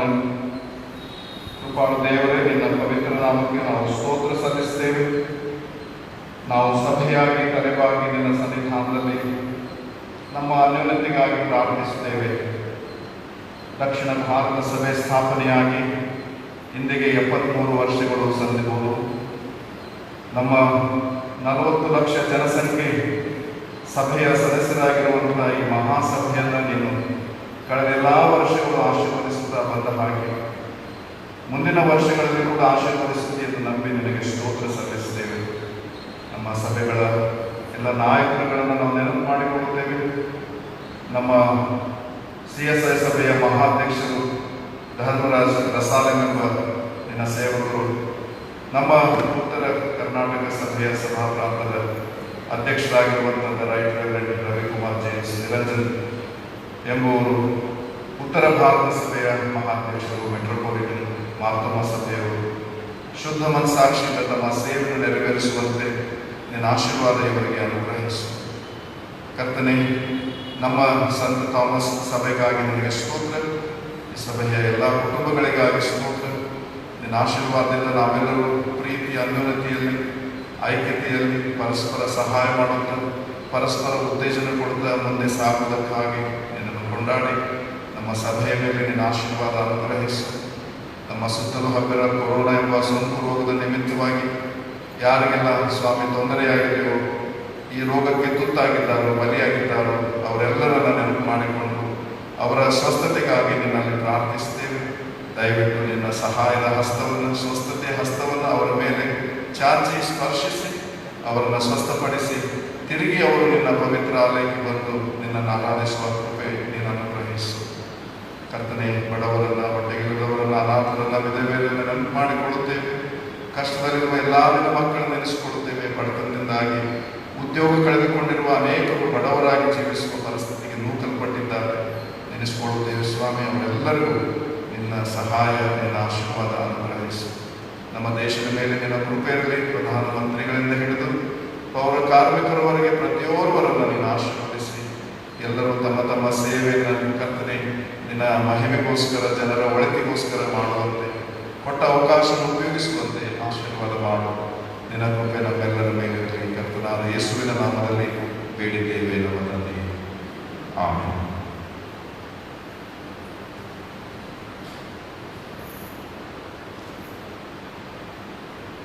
ಈಗ ಕಾರ್ಯದರ್ಶಿಯವರಿಂದ ನಾವು ಪ್ರಕಟಣೆಗಳನ್ನು ಆಲಿಸುವ.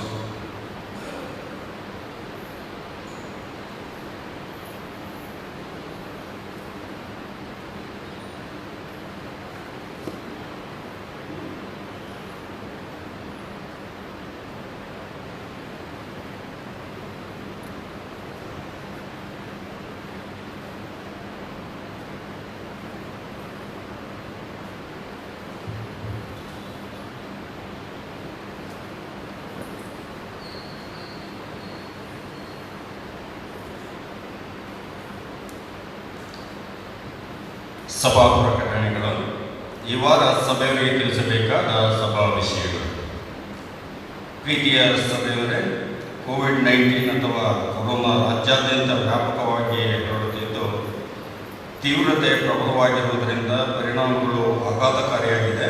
ಆದ್ದರಿಂದ ಸಭೆಯ ಎಲ್ಲ ಸದಸ್ಯರು ಸಾಮಾಜಿಕ ಅಂತರ, ಮಾಸ್ಕ್ ಧರಿಸುವುದು ಮತ್ತು ಸ್ಯಾನಿಟೈಸರ್ ಬಳಸುವುದನ್ನು ತಪ್ಪದೇ ಪರಿಪಾಲಿಸಬೇಕು.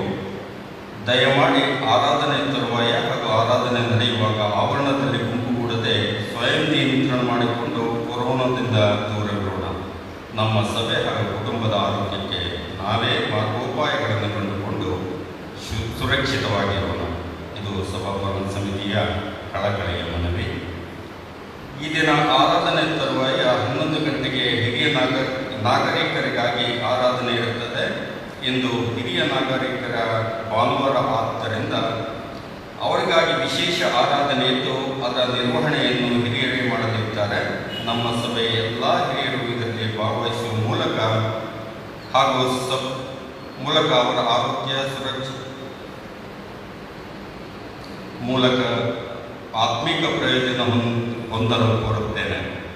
ನಮ್ಮ ಸಭೆಯ ಎಲ್ಲ ಹಿರಿಯ ನಾಗರಿಕರಿಗೆ ಸಭಾಪಾಲನಾ ಸಮಿತಿ ಹಾಗೂ ಸಭೆಯ ಪರವಾಗಿ ದೇವರಲ್ಲಿ ಪ್ರಾರ್ಥಿಸಿ ಅವರ ಆರೋಗ್ಯ, ಸುರಕ್ಷತೆ, ಸುಖ, ಶಾಂತಿ, ನೆಮ್ಮದಿ, ಸಮೃದ್ಧಿ ದೊರೆಯಲೆಂದು ಶುಭ ಹಾರೈಸುತ್ತೇನೆ. ಈ ದಿನ ಸಂಜೆ ಆರಾಧನೆ ಇರುವುದಿಲ್ಲ. ಸಭೆಯವರು ಸಹಕರಿಸಲು ವಿನಂತಿಸುತ್ತೇನೆ. ಶಾಲಾ ಕಾಲೇಜುಗಳು ಆರಂಭವಾಗುವವರೆಗೂ ನಮ್ಮ ಆಲಯದಲ್ಲಿ ಭಾನುವಾರ ಶಾಲೆಗಳು ಇರುವುದಿಲ್ಲ. ಸಭೆಯವರಿಗೆ ತಿಳಿಸಬೇಕಾದ ವಿಷಯಗಳೇನಾದರೂ ಇದ್ದ ಪಕ್ಷದಲ್ಲಿ ಅಯ್ಯನವರು ವಾಯ್ಸ್ ಮೆಸೇಜ್ ಮೂಲಕ ತಿಳಿಸಲಿದ್ದಾರೆ.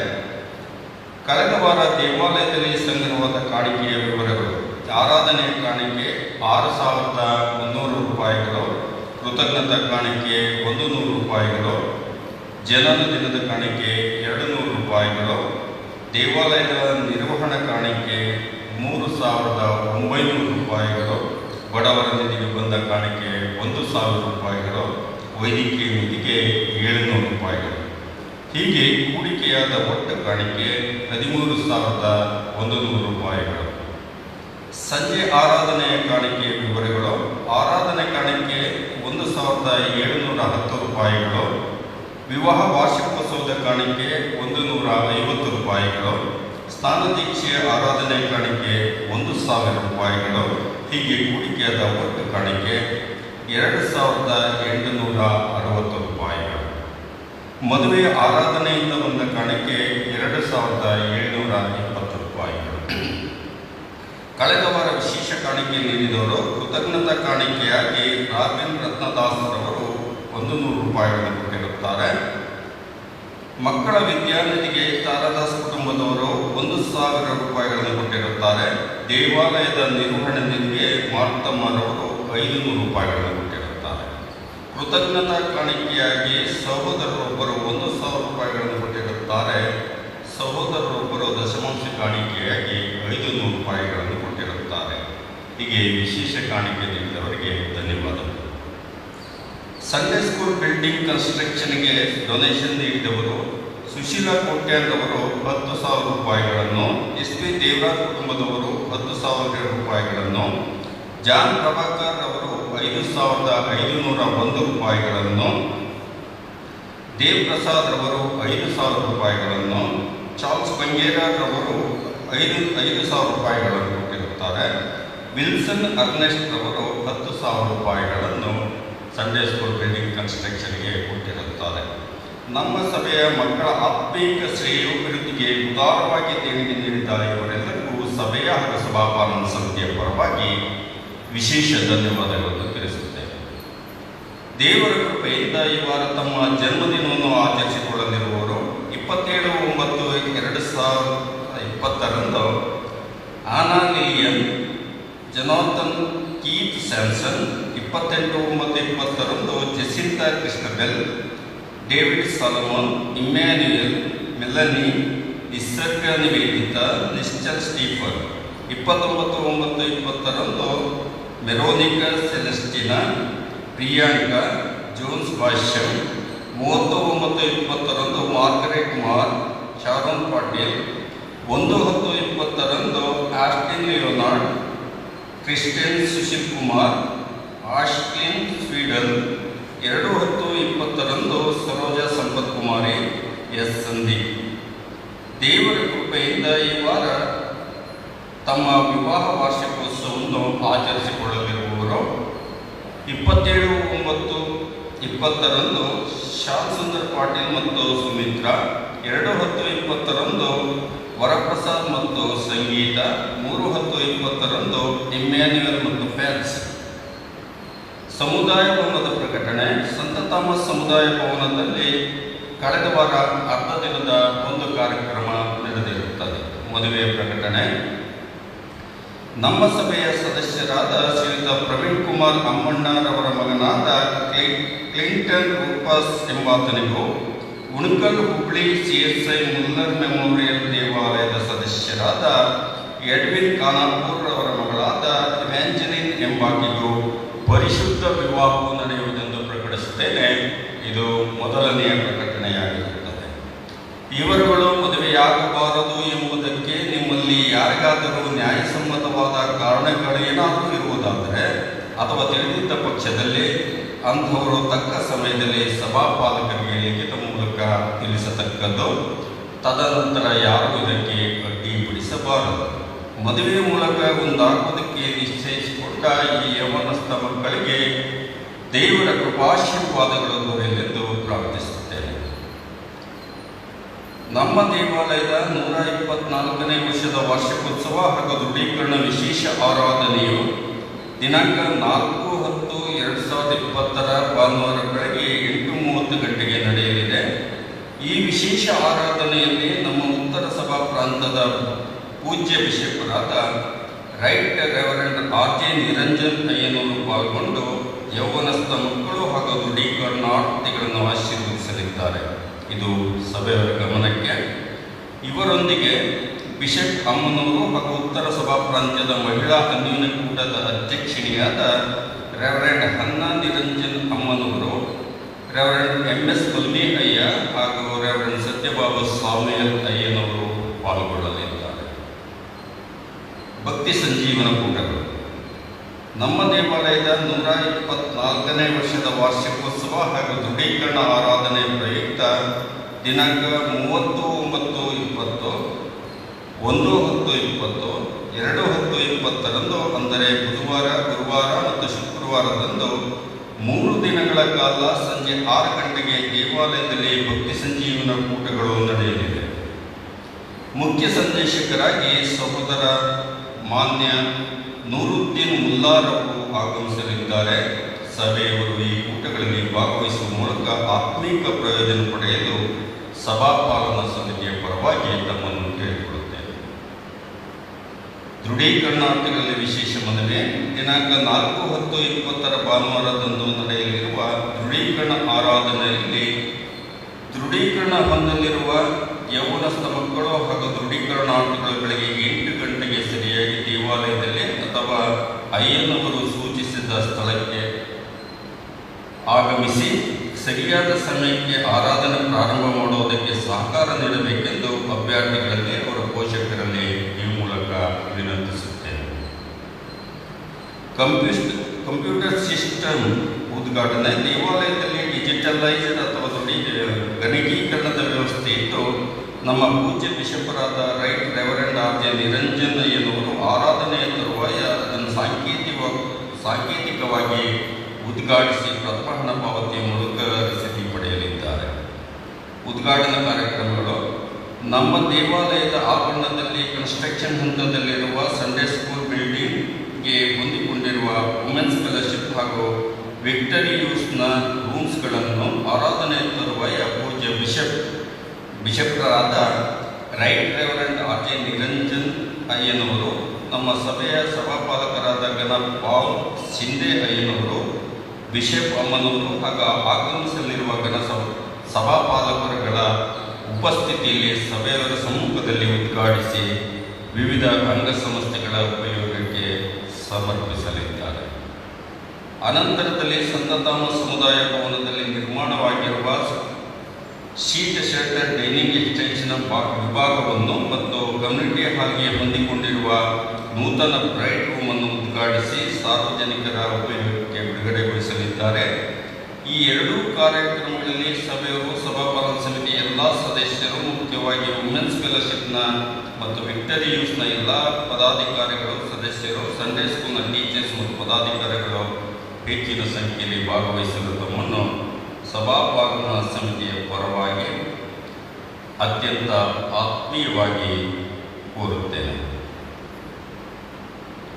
ಮುಂದಿನ ಭಾನುವಾರ ನಡೆಯಲಿರುವ ಕರ್ತನ ಭೋಜನ ಸಂಸ್ಕಾರದಲ್ಲಿ ಪಾಲ್ಗೊಳ್ಳುವ ಪ್ರತಿಯೊಬ್ಬ ಸದಸ್ಯರು ತಾಳ್ಮೆಯಿಂದ ಮತ್ತು ಸಂಯಮದಿಂದ ಅತ್ಯಂತ ಜಾಗರೂಕರಾಗಿದ್ದು ಪಾಲ್ಗೊಳ್ಳಲು ಮನವಿ ಮಾಡಿಕೊಳ್ಳುತ್ತೇನೆ.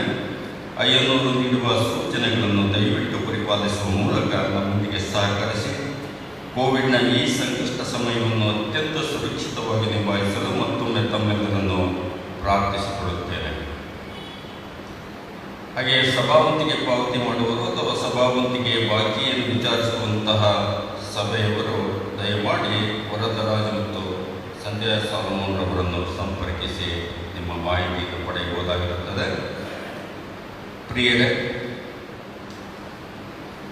ನಮ್ಮ ಸಭಾಪಾಲನಾ ಸಮಿತಿಯ ಅವಧಿಯು ಬರುವಂಥ ಮುಂದಿನ ಭಾನುವಾರ 4ನೇ ತಾರೀಕು ಮುಕ್ತಾಯಗೊಳ್ಳಲಿದೆ. ಅದಕ್ಕೆ ಪೂರ್ವದಲ್ಲಿ ದೃಢೀಕರಣ ಸಂದರ್ಭದಲ್ಲಿ ನಮಗೆ ಮಾತಾಡಲಿಕ್ಕೆ ಅಷ್ಟು ಸೂಕ್ತ ಅಲ್ಲ. ಯಾಕೆಂತ ಹೇಳಿದರೆ ಕಾರ್ಯಕ್ರಮಗಳಿರ್ತವೆ, ಉದ್ಘಾಟನಾ ಕಾರ್ಯಕ್ರಮ ಇರುತ್ತೆ.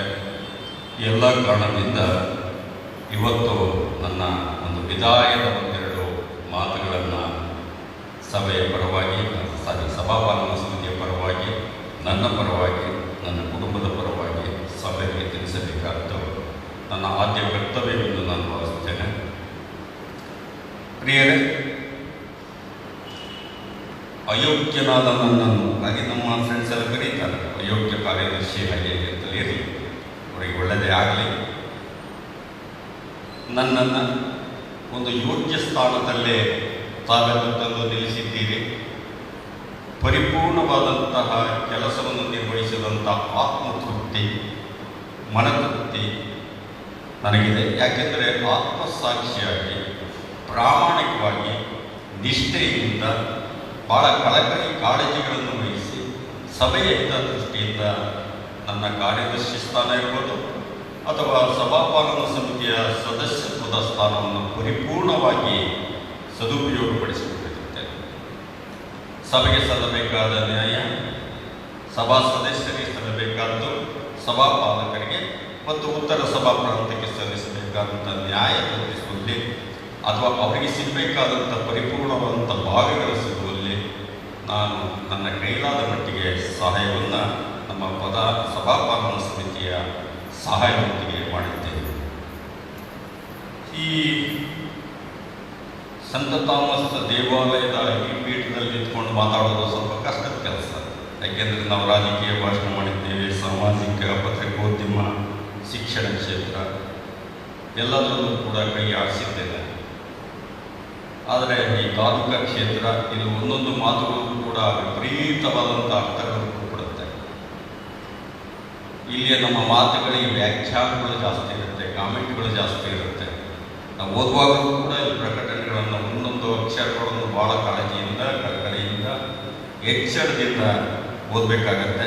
ಯಾಕಂದರೆ ಆ ಪ್ರಕಟಣೆಯ ಬಗ್ಗೆ ಭಾಳ ಆಸಕ್ತಿಯಿಂದ ಕೇಳುವಂತಹ ಒಂದು ವರ್ಗನೂ ಕೂಡ ಇದೆ, ಕಾಮೆಂಟ್ ಮಾಡುವಂಥ ವರ್ಗನೂ ಕೂಡ ಇದೆ. ಅದೇನೇ ಇರಲಿ, ಸಭೆಯವರಿಗೆ ಸಾಕಷ್ಟು ವಿಷಯಗಳೀಗ ಮನವರಿಕೆಯಾಗಿರ್ಬೋದು. ನಮ್ಮ ಬಗ್ಗೆ ಬಿರುದಾವಳಿಗೂ ಕೂಡ ಕೊಡ್ತಾ ಇದ್ದ ಜನ ಅಲ್ಲ, ಕೆಲವರು ಕೊಟ್ಟಿದ್ದಾರೆ. ಪಾಪ ಸಭೆಯಂತಹ ಉತ್ತಮವಾದಂಥ ಸಭೆಯ ಉತ್ತಮವಾದಂತಹ ಸಭಾ ಸದಸ್ಯರು, ನಿಮ್ಮಂತಹ ಒಂದು ಸಭೆ ನಿಜಕ್ಕೂ, ಅದರಲ್ಲಿ ನಾವು ಕಾರ್ಯದರ್ಶಿ ಸಭಾಪಾಲನಾ ಸಮಿತಿ ಸದಸ್ಯರಾಗಿದ್ದೇವೆ ಅಂದರೆ ಅದರಷ್ಟು ಉತ್ತಮವಂತೆ. ಯಾಕೆಂದರೆ ಭಾಳಷ್ಟು ಸಭೆಗಳಲ್ಲಿ ಗೊಂದಲಗಳು, ಗಲಾಟೆಗಳು, ಎಲ್ಲವೂ ಸಂಘರ್ಷಗಳು ಎಲ್ಲವೂ ಇರುತ್ತೆ. ಆದರೆ ನಮ್ಮ ಸಭೆಯಲ್ಲಿ ಆ ಮಟ್ಟಿಗೆ ಯಾವ ಸಂಘರ್ಷಗಳು ಇಲ್ಲ.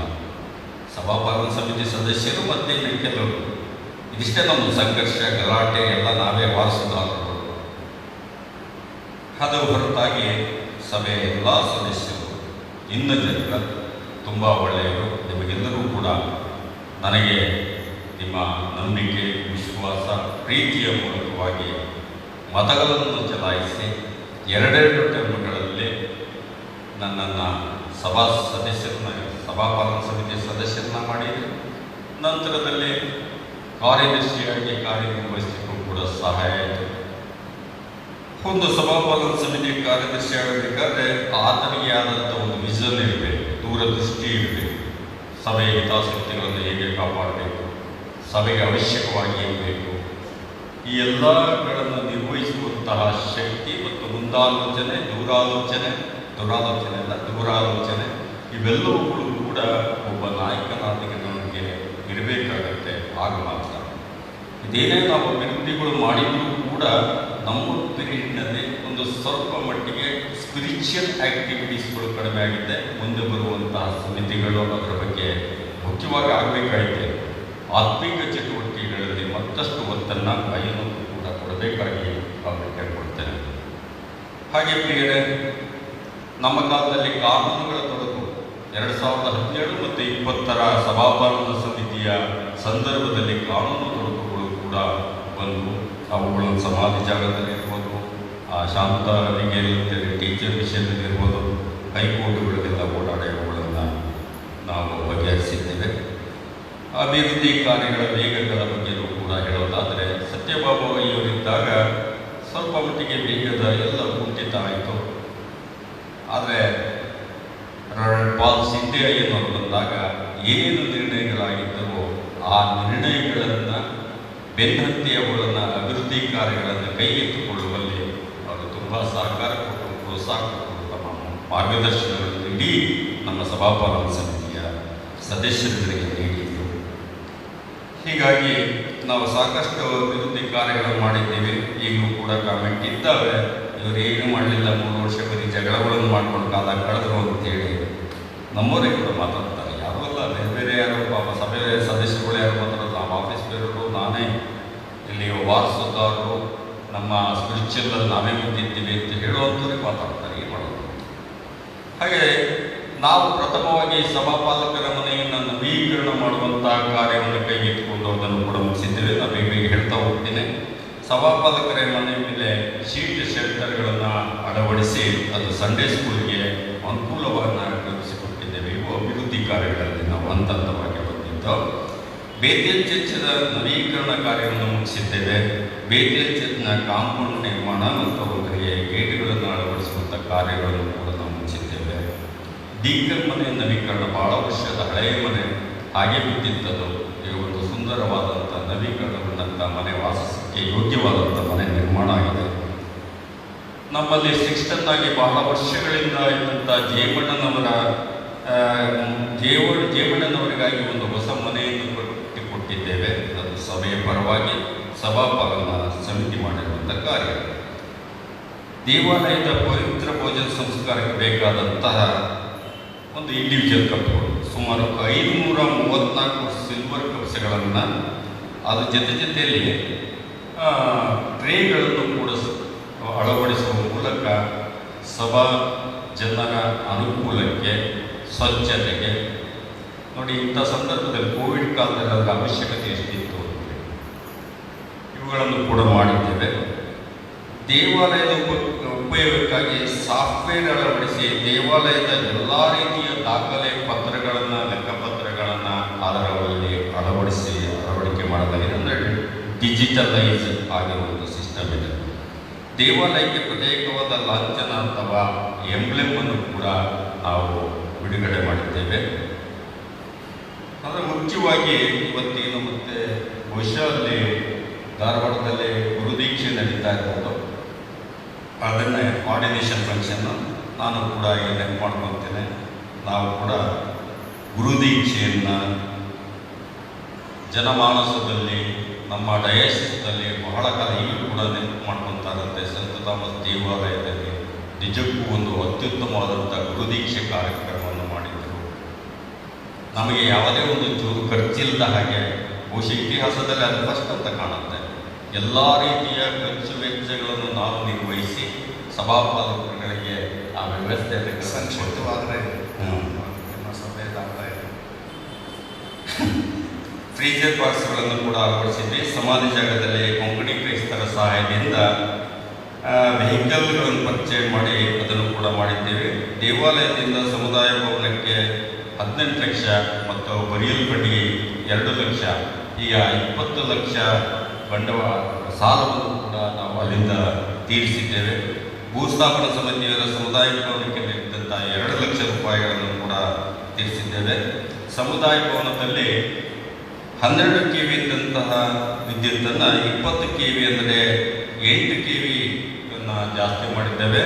ನಾನ್-ವೆಜ್ ಕಿಚನ್ ನಿರ್ಮಾಣ ಮಾಡಿದ್ದೇವೆ. ಡ್ರೈನೇಜ್ ವ್ಯವಸ್ಥೆಯನ್ನು ಸಂಪೂರ್ಣವಾಗಿ ನಿರ್ಮಾಣ ಮಾಡಲಾಗಿದೆ. ಅಲ್ಲಿಯ ಕಿಟಕಿಗಳಿಗೆ ಗ್ರಿಲ್ಗಳನ್ನು ಅಳವಡಿಸಿ ಅಲ್ಲಿ ನಾವು ಸೇಫ್ಟಿಯನ್ನು ಕಾಪಾಡುವಂಥ ನಿಟ್ಟಿನಲ್ಲಿ ಅವುಗಳನ್ನು ಮಾಡಿದ್ದೇವೆ. ವಿಂಡೋಸ್ಗಳಿಗೆ ಗ್ಲಾಸ್ ಅಳವಡಿಸಿದ್ದೇವೆ. ಮದುಮಗಳಿಗಾಗಿ ಒಂದು ಹೈಟೆಕ್ ರೂಮನ್ನು ಕೂಡ ನಿರ್ಮಾಣ ಮಾಡಿದ್ದೇವೆ.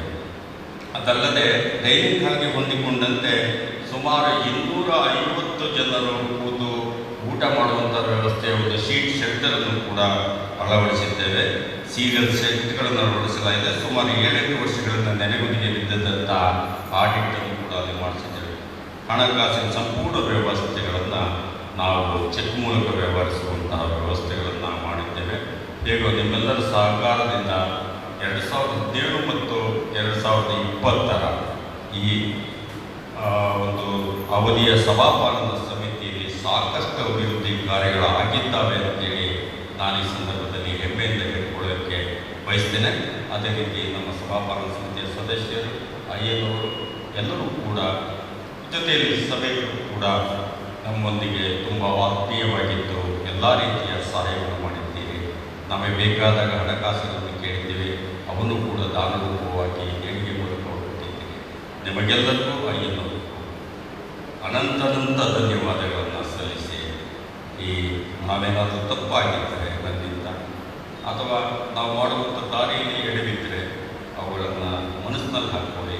ದಯವಿಟ್ಟು ನಮಗಾಗಿ ನೀವೆಲ್ಲರೂ ಪ್ರಾರ್ಥನೆ ಮಾಡಿ ಅಂತ ಹೇಳ್ಕೊಂತ ನೀವು ಕೊಟ್ಟಂಥ ಈ ಎಲ್ಲ ಅವಕಾಶಗಳಿಗಾಗಿ ಮತ್ತೊಮ್ಮೆ ನನ್ನ ಕುಟುಂಬದ ಪರವಾಗಿ, ಸಭಾಪಾಲನಾ ಸಮಿತಿಯ ಸದಸ್ಯರ ಪರವಾಗಿ ನಿಮಗೆಲ್ಲರಿಗೂ ಅನಂತ ಧನ್ಯವಾದಗಳು. ಇದುವರೆಗೂ ನಮ್ಮ ಕಾರ್ಯದರ್ಶಿಗಳು, ಇಬ್ಬರು ಸಭಾಪಾಲಕರ ಅಡಿಯಲ್ಲಿದ್ದಂಥ ಸಭಾಪಾಲನಾ ಸಮಿತಿಯವರೆಲ್ಲರೂ ಸೇರಿಕೊಂಡು ಈ 3 ವರ್ಷಗಳ ಅವಧಿಯಲ್ಲಿ ತೆಗೆದುಕೊಂಡ ನಿರ್ಣಯಗಳು, ಅವುಗಳನ್ನು ಸಾಕಾರಗೊಳಿಸುವಲ್ಲಿ ಆದಂಥ ಎಲ್ಲ ಸಂಗತಿಗಳನ್ನು ಸವಿಸ್ತರವಾಗಿ ನಮ್ಮ ಗಮನಕ್ಕೆ ತಂದಿದ್ದಾರೆ. ಅವರಿಗೆ ನನ್ನ ವಂದನೆಗಳನ್ನು ಸಲ್ಲಿಸ್ತೇನೆ.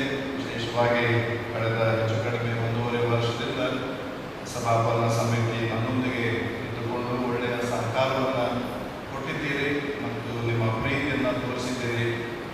ಆ ಎಲ್ಲ ನಿಮ್ಮ ಪ್ರೀತಿಗೆ, ಸಹಕಾರಕ್ಕೆ ಇಡೀ ನಮ್ಮ ಸಭಾಪಾಲನಾ ಸಮಿತಿಗೆ ನನ್ನ ವಂದನೆಗಳನ್ನು ಸಲ್ಲಿಸಿದೆ.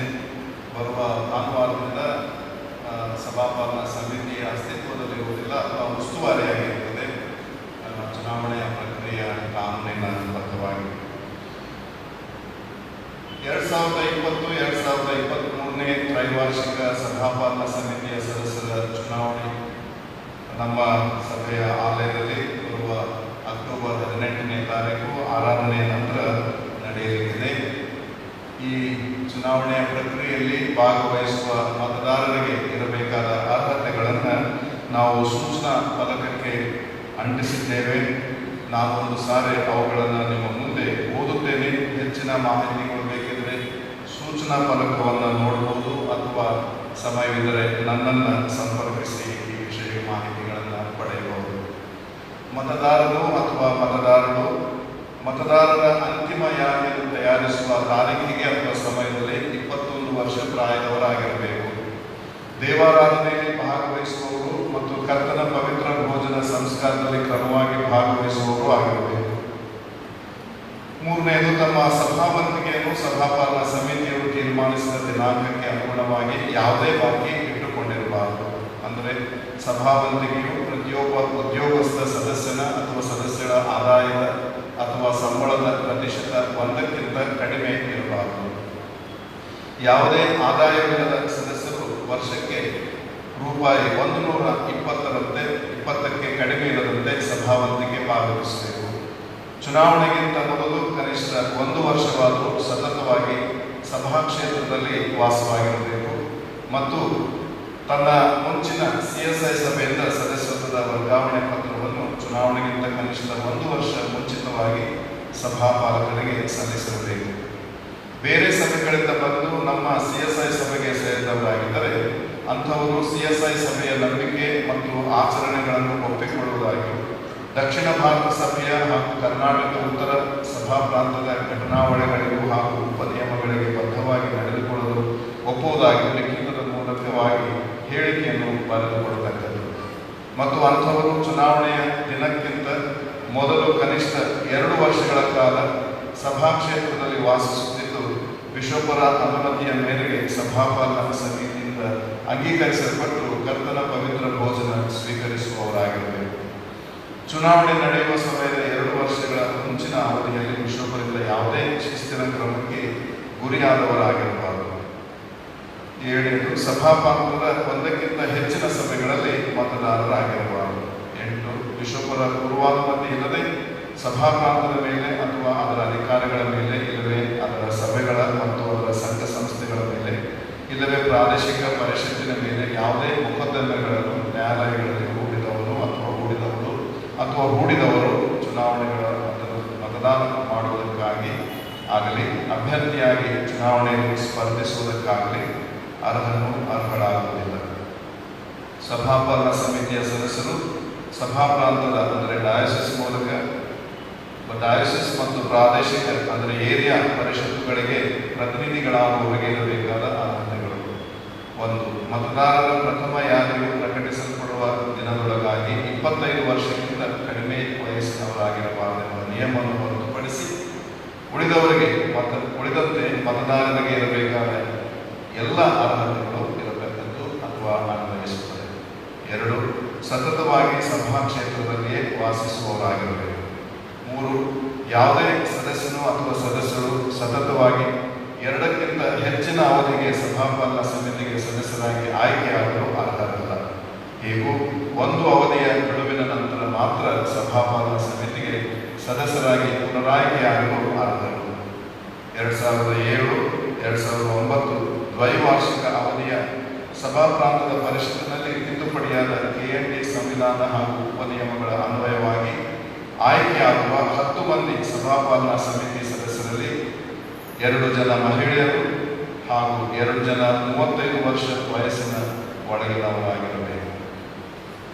ಹಾಗೂ ಸಂತ ಥಾಮಸ್ ದೇವಾಲಯದಲ್ಲಿ ನಡೆಯಲಿರುವಂತಹ ಈ ತ್ರೈವಾರ್ಷಿಕ ಸಭಾಪಾಲನಾ ಸಮಿತಿಯ ಚುನಾವಣೆಯ ವೇಳಾಪಟ್ಟಿ ಸೂಚನಾ ಫಲಕಕ್ಕೆ ಲಗತ್ತಿಸಲಾಗಿದೆ. ದಯವಿಟ್ಟು ಅದರ ಕುರಿತಾಗಿ ನಮಗೆ ಮಾಹಿತಿಗಳು ಬೇಕಿದ್ದರೆ ಸೂಚನಾ ಫಲಕವನ್ನು ನೋಡಬಹುದು ಅಥವಾ ನನ್ನನ್ನು ಸಂಪರ್ಕಿಸಿ ಮಾಹಿತಿಯನ್ನು ಪಡೆಯಬಹುದು. ಇವತ್ತು ಆರಾಧನೆಯ ಸಮಯ ಸ್ವಲ್ಪ ದೀರ್ಘವಾಗ್ತಾ ಇದೆ. ಆದ್ದರಿಂದ ಕೀರ್ತನೆ ಹಾಡುವುದನ್ನು ನಾವು ಇವತ್ತು ಬೇಡ. ನಾವು ನೇರವಾಗಿ ಪ್ರಾರ್ಥನೆ ಮಾಡಿ ದೇವರ ವಾಕ್ಯದ ಧ್ಯಾನಕ್ಕೆ ನಾವು ಹೋಗೋಣ. ಆರಾಧನೆಯ ನಂತರ ದಯವಿಟ್ಟು ಯಾರು ಕಾಂಪೌಂಡ್ ಆವರಣದಲ್ಲಿ ನಿಂತ್ಕೊಳ್ಬಾರ್ದು. ಮುಂದಿನ ಆರಾಧನೆಗೆ ಜನರು ಬರ್ತಾ ಇರ್ತಾರೆ. ಆದ್ದರಿಂದ ಸಮಾಧಾನದಿಂದ ಆರಾಧನೆಯ ನಂತರ ಮನೆಗಳಿಗೆ ಬೇಗನೆ ತೆರಳಬೇಕಾಗಿ ಹೇಳಿಕೊಡುತ್ತೇನೆ. ಈಗಾಗಲೇ ಕಾರ್ಯದರ್ಶಿಗಳು ಹೇಳಿದ ಹಾಗೆ ಕೊರೋನಾ ಈ ಸಂಕ್ರೋಗ ಬಹಳ ವೇಗವಾಗಿ ಹಬ್ಬುತ್ತಾ ಇದೆ. ಎಲ್ಲರೂ ದಯವಿಟ್ಟು ನಿಮ್ಮ ಮನೆಗಳಲ್ಲಿ ಓಡಾಡುವ ಸ್ಥಳಗಳಲ್ಲಿ ನಿಮ್ಮ ಸುರಕ್ಷತೆಯನ್ನು ಕಾಪಾಡಿಕೊಳ್ಳ್ರಿ. ನಿಮಗೇನಾದರೂ ಆ ರೀತಿಯ ಸಂದೇಹವಿದ್ದರೂ ಕೂಡ ಆಲಯದ ಆರಾಧನೆಯಲ್ಲಿ ಪಾಲ್ಗೊಳ್ಳದೆ ದೂರದಿಂದಲೇ ನಾವು ಈ ಜಾಲತಾಣದ ಮೂಲಕವಾಗಿ ಆನ್ಲೈನ್ ಆರಾಧನೆಗಳಲ್ಲಿ ಪಾಲ್ಗೊಂಡು ನೀವು ದೇವರ ಆಶೀರ್ವಾದವನ್ನು ಪಡೆಯಬಹುದಾಗಿದೆ.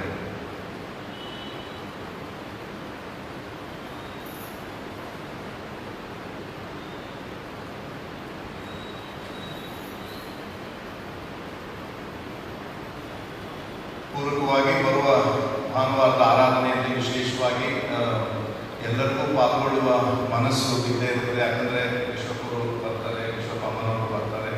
2 ವರ್ಷ ಅವರು ನಮ್ಮ ಆಲಯಕ್ಕೆ ಬರಲಿಲ್ಲ, ಈಗ ಬಂದಿದ್ದಾರೆ. ಆದ್ದರಿಂದ ಒಂದು ಉತ್ಸಾಹ ಗೌರವಕ್ಕೆ ನಮಗೆ ಎಲ್ಲರಿಗೂ ಇರ್ತದೆ.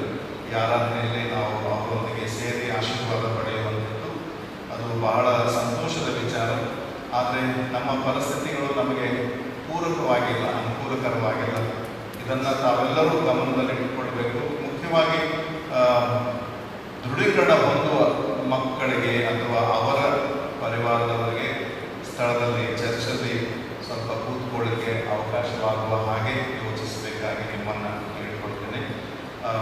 ಕರ್ತನ ಭೋಜನ ಸ್ವೀಕಾರ ಮಾಡುವ ವಿಚಾರದಲ್ಲಿಯೂ ಕೂಡ ಕೆಲವು ಸೂಕ್ತ ಸಲಹೆಗಳನ್ನು ನಾನು ಅಂದ್ಕೊಂಡಿದ್ದೇನೆ. ಯಾಕಂದರೆ ಈ ಬೆಂಚ್ಗಳ ಮಧ್ಯದಲ್ಲಿ ಬರುವುದು ಸ್ವಲ್ಪ ನನಗೆ ಕಷ್ಟ ಆಗ್ತದೆ ಪಾತ್ರೆಯನ್ನು ತಗೊಂಡು. ಆದ್ದರಿಂದ ಮಧ್ಯದಲ್ಲಿ ಪಕ್ಕದಲ್ಲೇ ಬಂದು ನಾನು ಕೊಡುವಾಗ ಮಧ್ಯದಲ್ಲಿ ಕೂತವರು ಸ್ವಲ್ಪ ಮುಂದಕ್ಕೆ ಬಂದು ಇದರಲ್ಲಿ ಪಾಲ್ಗೊಂಡ್ರೆ ಬೇಗನೆ ಅದು ಮುಗಿಸ್ಲಿಕ್ಕೆ ಅನುಕೂಲ ಆಗ್ತದೆ. ನಾನು ಮಧ್ಯದಲ್ಲಿ ಬರೋದರಿಂದ ಹೆಚ್ಚು ಸಮಯ ಅಲ್ಲಿ ಹೋಗ್ತದೆ. ಆಮೇಲೆ ಪರಸ್ಪರ ಸ್ಪರ್ಶಿಸುವ ಅವಕಾಶ ಕೂಡ ಹೆಚ್ಚಿರ್ತದೆ, ಭಾಳ ಹತ್ತಿರದ ಕಾಂಟ್ಯಾಕ್ಟ್ ಆಗ್ತದೆ. ದಯವಿಟ್ಟು ಈ ವಿಷಯದಲ್ಲಿ ನಾನು ಭಾನುವಾರ ಕೊಡುವ ಸಲಹೆಯನ್ನು ನೀವು ಅಂಗೀಕರಿಸಿ ಅದರಲ್ಲಿ ಸಹಕಾರ ಕೊಡಬೇಕಾಗಿ ಕೇಳ್ತೇನೆ. ಆರಾಧನೆಯ ನಂತರ ನಾವು ಬರುವ ಭಾನುವಾರದ ಆರಾಧನೆ ನಂತರ ಉದ್ಘಾಟನೆ ಕಾರ್ಯಕ್ರಮಗಳು ಇರುತ್ತವೆ. ದಯವಿಟ್ಟು ಸಭೆಯವರು ಸೇರಿ ಸಾಮಾಜಿಕ ಅಂತರವನ್ನು ಕಾಪಾಡಿಕೊಂಡು ಮಾಸ್ಕ್ ಧರಿಸಿಕೊಂಡು ಯಾವಾಗಲೇ ನಿಂತುಕೊಂಡು ಬಿಷಪ್ಪರ ಅಮೃತ ಹಸ್ತದಿಂದ ಪ್ರಗತಿಯಲ್ಲಿರುವ ಈ ಕಟ್ಟಡಗಳ ಉದ್ಘಾಟನೆ ಮಾಡಿಸೋಣ. ನಿಮ್ಮೆಲ್ಲರ ಸಹಕಾರ ನಾವು ಕೋರುತ್ತೇವೆ. ಆರಾಧನೆ ನಂತರ ಕಾಣಿಕೆಯ ಪೆಟ್ಟಿಗೆಗಳು ಅಲ್ಲಿ ಇಡಲ್ಪಟ್ಟಿವೆ. ಮೊದಲು ನಾವು ಅದನ್ನು ಓಪನ್ ಆಗಿ ಇಡ್ತಾ ಇದ್ದೆವು, ಯಾಕಂದರೆ ಕೈ ಒಬ್ಬರದೊಬ್ಬರಿಗೆ ಟಚ್ ಆಗೋದು ಬೇಡ ಎಂಬುದಾಗಿ. ಆದರೆ ಈಗ ಸ್ವಲ್ಪ ಅಲ್ಲಿರುವ ರಂಧ್ರವನ್ನು ದೊಡ್ಡದನ್ನಾಗಿ ಮಾಡಿದ್ದೇವೆ. ಗುಂಪಾಗಿ ಸೇರಿದೆ ಒಬ್ಬರು ಕಾಣಿಕೆ ಹಾಕುವಾಗ ಇನ್ನೊಬ್ಬರು ಸ್ವಲ್ಪ ಹಿಂದೆ ನಿಂತುಕೊಂಡು ಅವರು ದಾಟಿ ಹೋಗಬೇಕೆ, ಮತ್ತೊಬ್ಬರು ತಮ್ಮ ಕಾಣಿಕೆಯನ್ನು ಸಲ್ಲಿಸಬೇಕಾಗಿ ಮತ್ತೊಮ್ಮೆ ನಿಮ್ಮನ್ನು ಪ್ರೀತಿಯಿಂದ ಕೇಳಿಕೊಳ್ಳುತ್ತೇನೆ. ಈ ಎರಡೂ ಭಾಗಗಳು ತೆರೆಯಲ್ಪಡ್ತೇವೆ. ಅಲ್ಲಲ್ಲಿ ಕಾಣಿಕೆ ಬಾಕ್ಸ್ಗಳಿರ್ತೇವೆ. ನಿಮ್ಮ ಕಾಣಿಕೆಗಳನ್ನು ಅಲ್ಲಿ ಸಮರ್ಪಿಸಬಹುದು. ನಾವು ದೇವರ ವಾಕ್ಯವನ್ನು ಆಲಿಸುವುದಕ್ಕಿಂತ ಪೂರ್ವದಲ್ಲಿ ಕರ್ತ ಸಿದ್ಧವಾಗಿದ್ದೇನೆ ಎಂಬ ಸಂಗೀತವನ್ನು ಹಾಡಿ ಕರ್ತನ ವಾಕ್ಯಕ್ಕೆ ಸಿದ್ಧರಾಗೋಣ.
ಕೃಪಾಮಯನಾದ ನಮ್ಮ ಪ್ರೀತಿಯುಳ್ಳ ದೇವರೇ, ಸಭೆಯಾಗಿ ನಾವು ಕೂಡಿ ಬಂದು ಕಾಣಿಕೆಗಳನ್ನು ನಿನಗೆ ಸಮರ್ಪಿಸುವವರಾಗಿದ್ದೇವೆ. ನಮ್ಮ ಕಾಣಿಕೆಗಳನ್ನು ಸ್ವೀಕರಿಸಿ ನಿನ್ನ ಮಹಿಮೆ ರಾಜ್ಯದ ಅಭಿವೃದ್ಧಿಗೋಸ್ಕರ ವಿನಿಯೋಗಿಸಿ ಕೊಟ್ಟಂಥ ಎಲ್ಲ ಕೈಗಳನ್ನು ಆಶೀರ್ವದಿಸು. ಕಳೆದ ವಾರದಲ್ಲಿ ನಮ್ಮ ಜನ್ಮದಿನವನ್ನು, ವಿವಾಹದ ವಾರ್ಷಿಕ ದಿನವನ್ನು ಕರ್ತನೆ ಆಚರಿಸಿಕೊಂಡಿರುವ ಎಲ್ಲ ನಿನ್ನ ಮಕ್ಕಳಿಗೆ ನಿನ್ನ ಆಶೀರ್ವಾದ ದಯಪಾಲಿಸು.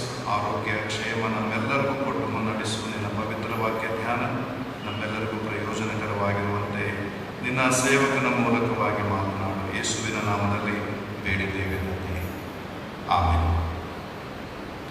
ಕರ್ತನಲ್ಲಿ ಪ್ರೀತಿಯುಳ್ಳ ಸಹೋದರಿಯರೇ, ಸಹೋದರರೇ, ಸ್ವಲ್ಪ ಸಮಯದ ಧ್ಯಾನಕ್ಕಾಗಿ ಆಯಲ್ಪಟ್ಟ ದೇವರ ವಾಕ್ಯದ ಭಾಗವು ಯೋಹಾನನ ಸುವಾರ್ತೆ 17ನೇ ಅಧ್ಯಾಯದಲ್ಲಿ ಯೇಸು ಸ್ವಾಮಿ ಮಾಡಿದಂಥ ಒಂದು ಸುದೀರ್ಘ ಪ್ರಾರ್ಥನೆಯ ಒಂದು ಭಾಗವಾಗಿದೆ.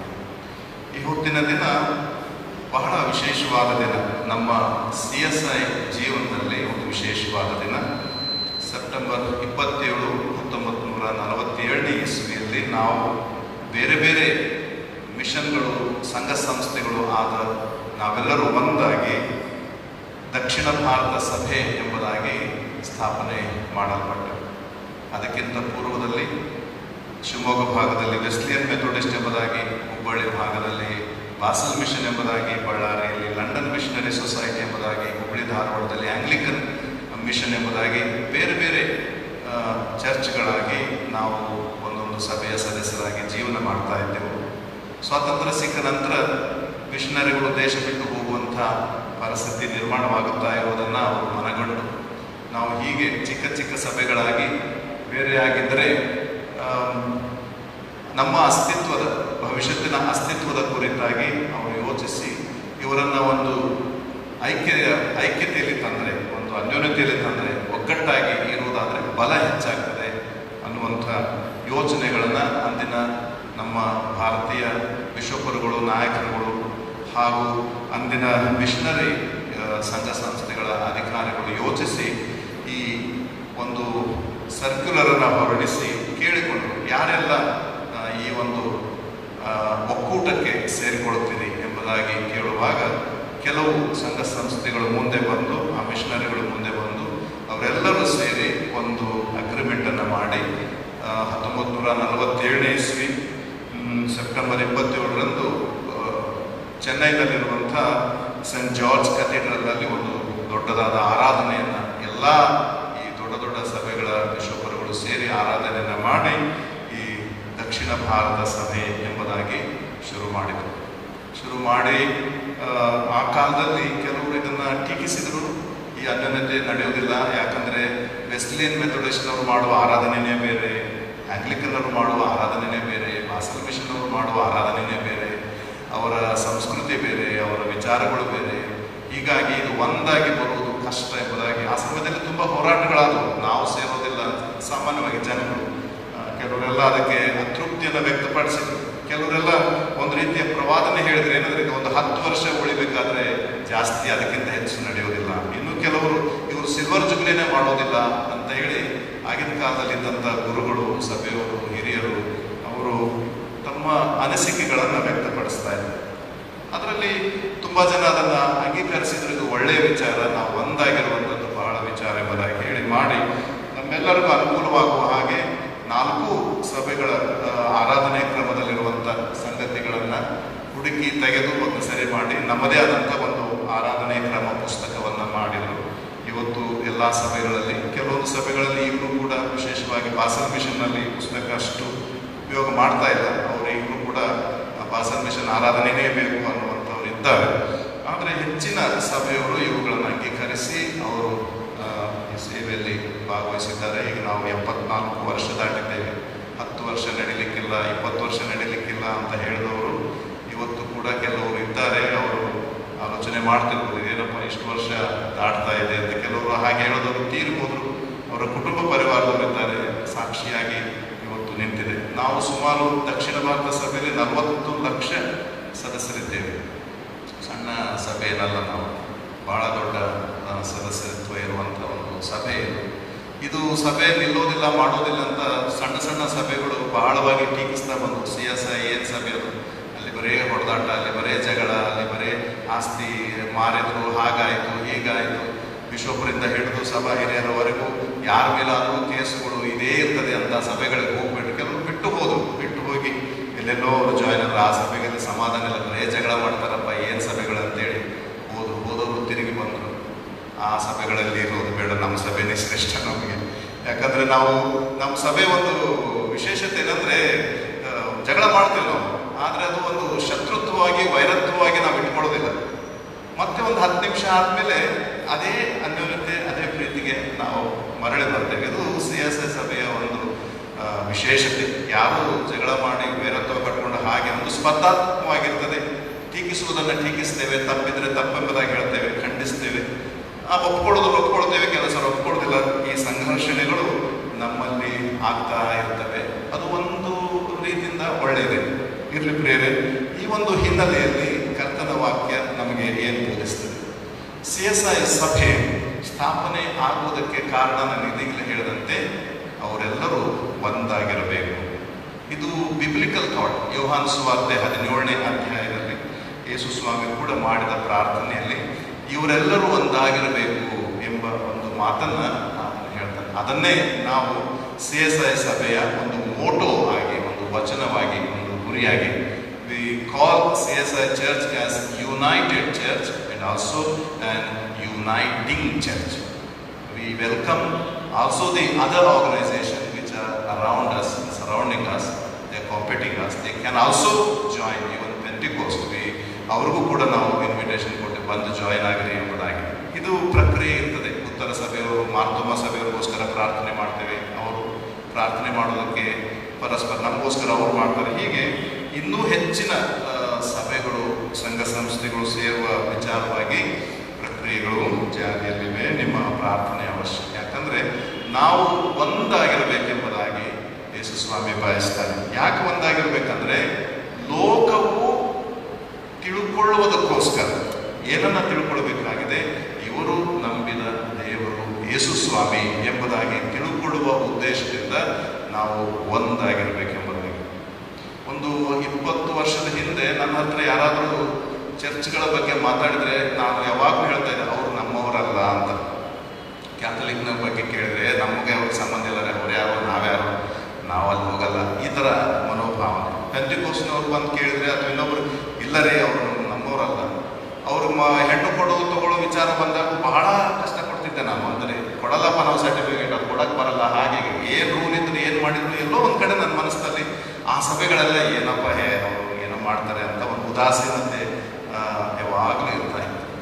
ಆದರೆ ಈ ಮೆಚುರಿಟಿ ಅಂತಾರಲ್ಲ, ಅದು ಅನುಭವಗಳಲ್ಲಿ ಬರ್ತಾ ಬರ್ತಾ ಬರ್ತಾ ನಾನು ಏನು ಮಾಡ್ತಾ ಇದ್ದೇನೆ, ಅವರು ನಮ್ಮವರಲ್ಲ ಅಂತ ಹೇಳೋದ್ರ ಮೂಲಕ ನಮ್ಮ ಕ್ರೈಸ್ತೇತರಲ್ಲಿ ಒಂದು ಭಾವನೆಯನ್ನು ಹುಟ್ಟಿಸ್ತಾ ಇದ್ದಾನೆ. ಓ, ಇವರಲ್ಲೇ ಬಹಳಷ್ಟು ಜಗಳ ಇದೆ, ಇವರೇ ಬೇರೆ ಬೇರೆ ಇದ್ದಾರೆ, ಅವರು ಬೇರೆ ಎಂಬುದಾಗಿ ಎಲ್ಲೋ ಒಂದು ಕಡೆ ನನಗೆ ಬಹಳ ಕಸಿವಿಸಿ ಆಯಿತು. ಈ ಮಾತು ಹೇಳಬಾರ್ದಲ್ಲ, ನಾನೇ ಎಷ್ಟೋ ಜನರಿಗೆ ಹೇಳಿ ಅವ್ರ ಮನಸ್ಸನ್ನು ಕೆಡಿಸ್ಬಿಟ್ಟಿದ್ದೇನಲ್ಲ ಅಂತ ಹೇಳಿ ಒಂದು ದಿವಸ ದೇವರ ಹತ್ರ ನಾನು ಕ್ಷಮಾಪಣೆ ಕೇಳಿದೆ. ದೇವರೇ, ಇನ್ಮೇಲೆ ಆ ಥರ ನಾನು ಹೇಳೋದಿಲ್ಲ. ಯಾರೇ ಇರಲಿ, ಯೇಸು ಕ್ರಿಸ್ತನ ಹೆಸರನ್ನು ಹೇಳಿಕೊಳ್ಳೋರೆಲ್ಲರೂ ನಮ್ಮವರೇ. ಅವ್ರು ಯಾವ ಸಭೆಗೆ ಹೋಗ್ತಾರೋ, ಅವರು ಯಾವ ಸಿದ್ಧಾಂತ ನಂಬ್ತಾರೋ, ಅವ್ರು ಯಾವುದನ್ನು ಪ್ರತಿಪಾದಿಸ್ತಾರೋ, ಏನು ಸತ್ಯ ಹೇಳ್ತಾರೋ ಏನು ಅಸತ್ಯ ಹೇಳ್ತಾರೋ ನನಗೆ ಭೇದವಾದ ವಿಷಯ. ಅವರು ಯೇಸುವಿನ ಹೆಸರು ಹೇಳ್ತಾ ಇದ್ದಾರೆ, ನಾನು ಯೇಸುವಿನ ಹಿಂಬಾಲಕ ಅಂತ ಹೇಳ್ತಾ ಇದ್ದಾರೆ, ಯೇಸುವಿನ ಶಿಲುಬೆಯನ್ನು ಹಾಕಿಕೊಂಡು ಒಂದು ಆರಾಧನೆ ಮಾಡ್ತಾ ಇದ್ದಾರೆ, ಅವರು ನಮ್ಮವರೇ. ಈ ಒಂದು ಮನೋಭಾವನೆ ನಾನು ಬೆಳೆಸಿಕೊಂಡೆ. ಯಾಕಂದರೆ ನಮ್ಮಿಂದ ಆ ಸಂದೇಶ ಹೋಗಬೇಕನ್ನುವಂಥದ್ದು ಯೇಸುವಿನ ಉದ್ದೇಶವಾಗಿದೆ. ಹಳೆ ಒಡಂಬಡಿಕೆಯಲ್ಲಿ ಕೂಡ ದೇವರು ಜನರಲ್ಲಿ ಐಕ್ಯತೆ, ಅನ್ಯೋನ್ಯತೆ ಇರಬೇಕೆಂಬುದಾಗಿ ವಿಶೇಷವಾಗಿ ಇಸ್ರಾಯೇಲರನ್ನು ಒಂದು ದೇಶವನ್ನಾಗಿ ಮಾಡಿದ್ದು ದೇವರೇ ಅಲ್ವಾ. ಸೌಲನನ್ನು ಅರಸನನ್ನಾಗಿ ಕೊಟ್ಟ, ದಾವಿದನನ್ನು ಅರಸನನ್ನಾಗಿ ಕೊಟ್ಟ, ಸೊಲೊಮೋನನನ್ನು ಅರಸನಾಗಿ ಕೊಟ್ಟ. ಅವರೆಲ್ಲರೂ 40 ವರ್ಷ, ಇನ್ನೂ 54 ವರ್ಷ ದಾವಿದನ ಆಳಿದ. ಹೀಗೆ 100 ವರ್ಷ ಈ ಮೂವರು ಇಡೀ ದೇಶವನ್ನು ಆಳಿದರು. ನೀವು 1 ವರ್ಷ 11ನೇ ಅಧ್ಯಾಯ ಓದಿದರೆ ಆ ಅಧ್ಯಾಯದಲ್ಲಿ ಈ ಇಸ್ರಾಯೇಲ್ ದೇಶ ಹೇಗೆ ಡಿವೈಡ್ ಆಯಿತು, ಹೇಗೆ ವಿಭಾಗವಾಯಿತು ಅಂತ ಭಾಳ ಚಂದವಾಗಿ ಬರೆದಿದ್ದಾರೆ. ಅದಕ್ಕೊಂದು ಕಾರಣ ಕೊಟ್ಟಿದ್ದಾರೆ. ಏನು ಕಾರಣ ಅಂದರೆ, ಈ ಸೊಲೊಮೋನನು ಅವನ ವಯಸ್ಸಾದಾಗ ಹೆಚ್ಚು ಜನ ಪತ್ನಿಯರನ್ನು ಮದುವೆ ಮಾಡಿಕೊಂಡ. ಪತ್ನಿಯರು ಎಂಬುದಾಗಿ ಅಲ್ಲೊಂದು ಸಂಖ್ಯೆಯನ್ನು ಕೊಟ್ಟಿದ್ದಾರೆ. 700 ಉಪಪತ್ನಿಯರು, 300 ಪತ್ನಿಯರು. ಅವನು ಯಾರ ಜೊತೆ ಹೇಗೆ ಬಾಳ್ವೆ ಮಾಡ್ತಿದ್ದ ದೇವರೇ ಬಲ್ಲ. ಆದರೆ ಎಲ್ಲರೂ ಅವನ ಹೆಂಡತಿಯರಾಗಿದ್ದರು ಎಂಬುದಾಗಿ ನಾನು ನೆನೆಸ್ತೇನೆ. ಮೋಸ್ಟ್ಲಿ ಅದರಲ್ಲಿ ಒಂದು 400-500 ಜನರು ರಾಣಿಯರ ಹೆಸರೇ ಗೊತ್ತಿಲ್ಲ ಅವನಿಗೆ. ಅವ್ರು ಯಾವಾಗ ಬಂದು ಭೇಟಿ ಆಗಬೇಕು, ಸುಮ್ಮನೆ ಅದೊಂದು ಗೌರವ ಅವರಿಗೆ. ನಾನು ಇಂಥವ್ರ ಹೆಂಡತಿ, ನನ್ನ ರಾಜ ಮದುವೆ ಆಗಿದ್ದೇನೆ. ಅವ್ರು ಮತ್ತೆ ಯಾರೋ ಜೊತೆ ಮಕ್ಕಳು ಮಾಡ್ಕೊಂಡು ಹೆಂಗೋ ಇರ್ತಾರೆ ಅವ್ರ ಜೀವನ. ಆದರೆ ಗುಪ್ತವಾಗಿ, ಆದರೆ ಆ ರಾಜನ ಹೆಂಡತಿಯರಾಗಿದ್ದೇವೆ, ರಾಣಿಯರಾಗಿದ್ದೇವೆ, ಆ ಸ್ಥಾನ ಸಿಕ್ಕಿದೆ ಅನ್ನುವಂಥದ್ದು ಅವನಿಗೆ. ಎಷ್ಟೋ ಜನ ನೀನೇನಮ್ಮ ನನ್ನ ಹೆಂಡತಿಯೇ, ಎಷ್ಟನೇ ಅವಳು ನೀನು ಅಂತ ಕೇಳಬೇಕು ಅವನು. ಅಂಥ ಒಂದು ಪರಿಸ್ಥಿತಿ ಅವರಿಗೆ. ಅವ್ರೇನು ಮಾಡಿದ್ರು ಅಂದರೆ, ದೇವರ ವಾಕ್ಯ ಹೇಳ್ತದೆ, ಅವನ ಮನಸ್ಸನ್ನು ವಿಗ್ರಹಗಳ ಕಡೆಗೆ ತಿರುಗಿಸಿದರು ಎಂಬುದಾಗಿ. ದೇವರು ಬಹಳ ಪ್ರೀತಿ ಮಾಡಿದಂಥ ಒಬ್ಬ ರಾಜ ಅಂದರೆ ಸೊಲೊಮೋನ. ಯಾಕೆ ಚಿಕ್ಕ ಪ್ರಾಯದಿಂದ ಅವನೊಂದಿಗಿದ್ದವನು. ಅವನು ದೊಡ್ಡವನಾದ್ಮೇಲೆ ಆ ಜೀವಿಸುವ ದೇವರನ್ನು ಬಿಟ್ಟ, ಅವನು ಮಾಡಿದ ಆಶೀರ್ವಾದಗಳನ್ನು ಮರೆತು ತಾನು ಮದುವೆ ಮಾಡಿಕೊಂಡಂಥ ಹೆಂಡತಿಯರ ಧರ್ಮ, ದೇವತೆ ಅವುಗಳನ್ನು ಬಹಳವಾಗಿ ತನ್ನ ದೇಶದಲ್ಲಿ ಸ್ಥಾಪನೆ ಮಾಡುವುದಕ್ಕೆ ತೊಡಗಿದ. ಆವಾಗ ದೇವರು ಹೇಳ್ತಾರೆ, ನಾನು ನಿನ್ನನ್ನು ಎಷ್ಟು ಪ್ರೀತಿ ಮಾಡಿದೆ, ನಿನ್ನ ತಂದೆಯನ್ನು ಪ್ರೀತಿ ಮಾಡಿದೆ, ನಿನ್ನ ತಂದೆಗೆ ವಾಗ್ದಾನ ಮಾಡಿದೆ, ನಿನ್ನ ದೀಪ ಆರದಂತೆ ನೋಡಿಕೊಳ್ಳುತ್ತೇನೆ, ನಿನ್ನ ರಾಜ್ಯ ಶಾಶ್ವತವಾಗಿ ನೋಡಿಕೊಳ್ತೇನೆ ಅಂತ ಹೇಳಿದೆ. ಆದರೆ ಇವತ್ತು ನೀನು ಮಾಡ್ತಾ ಇರೋದೇನು ಎಂಬುದಾಗಿ ಹೇಳಿ ಈ ದೇಶ ವಿಭಾಗ ಆಗ್ತದೆ. ನಾನು ದಾವಿದನಿಗೋಸ್ಕರ, ನಿನಗೋಸ್ಕರ ಅಲ್ಲ, ದಾವಿದನಿಗೋಸ್ಕರ ಒಂದು ಕುಲವನ್ನು ಇಟ್ಕೊಳ್ತೇನೆ, ಉಳಿದಿದ್ದೆಲ್ಲ ವಿಭಾಗ ಆಗ್ತದೆ. ಅಲ್ಲಿ 3 ಜನ ವೈರಿಗಳು ಆತನಿಗೆ ಹುಟ್ಟುಕೊಳ್ತಾರೆ. ಒಬ್ಬನು ಅವನ ಸ್ವಂತ ಮಗ ರೆಹಬ್ಬಾಮ, ಇನ್ನೊಬ್ಬನು ಅವರ ದೇಶದ ಪ್ರಜೆ ಯಾರೊಬ್ಬಾಮ, ಇನ್ನೊಬ್ಬನು ಹದದ್ ಎಂಬುದಾಗಿ. ಇವರು ತಮ್ಮದೇ ಆದಂಥ ರೀತಿಯಲ್ಲಿ ಅವರು ಬೆಳೆದರು, ಜನರು ಬೆಂಬಲಿಸಿದರು. ಯಾಕಂದರೆ ಇವನು ಟ್ಯಾಕ್ಸ್ ಕಡಿಮೆ ಮಾಡಲಿಲ್ಲ. ಎಲ್ಲರೂ ಕೇಳಿದರು ಟ್ಯಾಕ್ಸ್ ತುಂಬ ಆಗ್ತದೆ, GST ಕಟ್ಟಕ್ಕಾಗಲ್ಲ. ಇವರು ಹೇಳ್ತೇವಲ್ಲ ಆ ಥರ ಅವಾಗ ಸಮಸ್ಯೆ ಆಯಿತು. ಇದನ್ನು ದಯವಿಟ್ಟು ಇದು ಮಾಡಿದ್ರೆ ಅವನೇನು ಹೇಳ್ತಾನೆ, ನಮ್ಮಪ್ಪ ನಿನಗೆ ಬೆಲ್ಟಿಲ್ಲಿ ಹೊಡೆದಿದ್ರೆ ನಾನು ಮುಳ್ಳು ಕೋಲಿನಿಂದ ಹೊಡಿತೇನೆ ಅಂತ ಹೇಳಿ ಕಳಿಸಿದ. ಅಂದರೆ ನಮ್ಮಪ್ಪ 10 ರೂಪಾಯಿ ಟ್ಯಾಕ್ಸ್ ಹಾಕಿದರೆ ನಾನು 100 ರೂಪಾಯಿ ಟ್ಯಾಕ್ಸ್ ವಸೂಲು ಮಾಡ್ತೇನೆ, ಇನ್ನೂ ಕಠಿಣವಾದ ಕಾನೂನು ಬರ್ತದೆ ಎಂಬುದಾಗಿ ಹೇಳುವಾಗ ಅವರು, ಇನ್ನು ನಿನ್ನ ಜೊತೆ ಇರ್ಲಿಕ್ಕೆ ಸಾಧ್ಯ ಇಲ್ಲಪ್ಪ, ನಾವು ನೋಡ್ಕೊಳ್ತೇವೆ ಅಂತ ಹೇಳಿ ಇಸ್ರಾಯೇಲ್ ದೇಶದವರು ಒಂದು 10 ಕುಲಗಳು ಅವ್ರೇನು ಮಾಡಿದ್ರು ಅಂದರೆ, ನಾವೆಲ್ಲ ಒಂದಾಗಿಬಿಡೋಣ, ಆ ಯಹೂದ ಕುಲ ಅಲ್ಲಿ ಅರಸನಿರ್ತಾನೆ, ಅವ್ರದ್ದು ಬೇಡ, ಯಾರೆಲ್ಲ ನಮ್ಮ ಜೊತೆ ಸೇರ್ತೀರಂತ ಅವರೆಲ್ಲ ನಾವು ನಿಮ್ಮ ಜೊತೆ ಸೇರ್ತೇವೆ ಅಂತ 10 ಕುಲಗಳು ಸೇರಿ ಈ ಉತ್ತರದಲ್ಲಿ ಸಮಾರ್ಯ ಪಟ್ಟಣವನ್ನು ಬೆಟ್ಟವನ್ನು ರಾಜಧಾನಿಯಾಗಿ ಮಾಡಿಕೊಂಡು ಅಲ್ಲಿ ಗೆರಿಜಿಮ್ ಬೆಟ್ಟವನ್ನು ಪವಿತ್ರ ಬೆಟ್ಟ ಎಂಬುದಾಗಿ ಹೇಳಿ ಅಲ್ಲೊಂದು ಟೆಂಪಲ್ ಕಟ್ಕೊಂಡು ಅವರು ಅಲ್ಲಿ ಆರಾಧನೆ ಮಾಡಲಿಕ್ಕೆ ಅಲ್ಲಿ ತಮ್ಮ ಧಾರ್ಮಿಕ ಮತ್ತು ರಾಜಕೀಯ ಸಂಗತಿಗಳಲ್ಲಿ ತೊಡಗಿದ್ರು. ದೇಶ ಇಬ್ಬಾಗ ಆಯಿತು. ಅವಾಗ ಇಬ್ಬಾಗ ಆಗಿದ್ದು ನೆಬೂಕದ್ನೆಚ್ಚರನು ಬಂದು ದಾಳಿ ಮಾಡಿ ಒಂದು ಸಾರಿ ಯಹೂದ ಕುಲವನ್ನು ದಾಳಿ ಮಾಡಿ ಸುಟ್ಟು ಹಾಕಿದ, ಇನ್ನೊಂದು ಸಾರಿ ಇಸ್ರಾಯೇಲರನ್ನು ದಾಳಿ ಮಾಡಿ ಅವ್ರನ್ನ ಸೋಲಿಸಿದ. ಅವರು ಎಲ್ಲ ಕಡೆ ಚೆದರಿ ಹೋಗ್ಬಿಟ್ರು.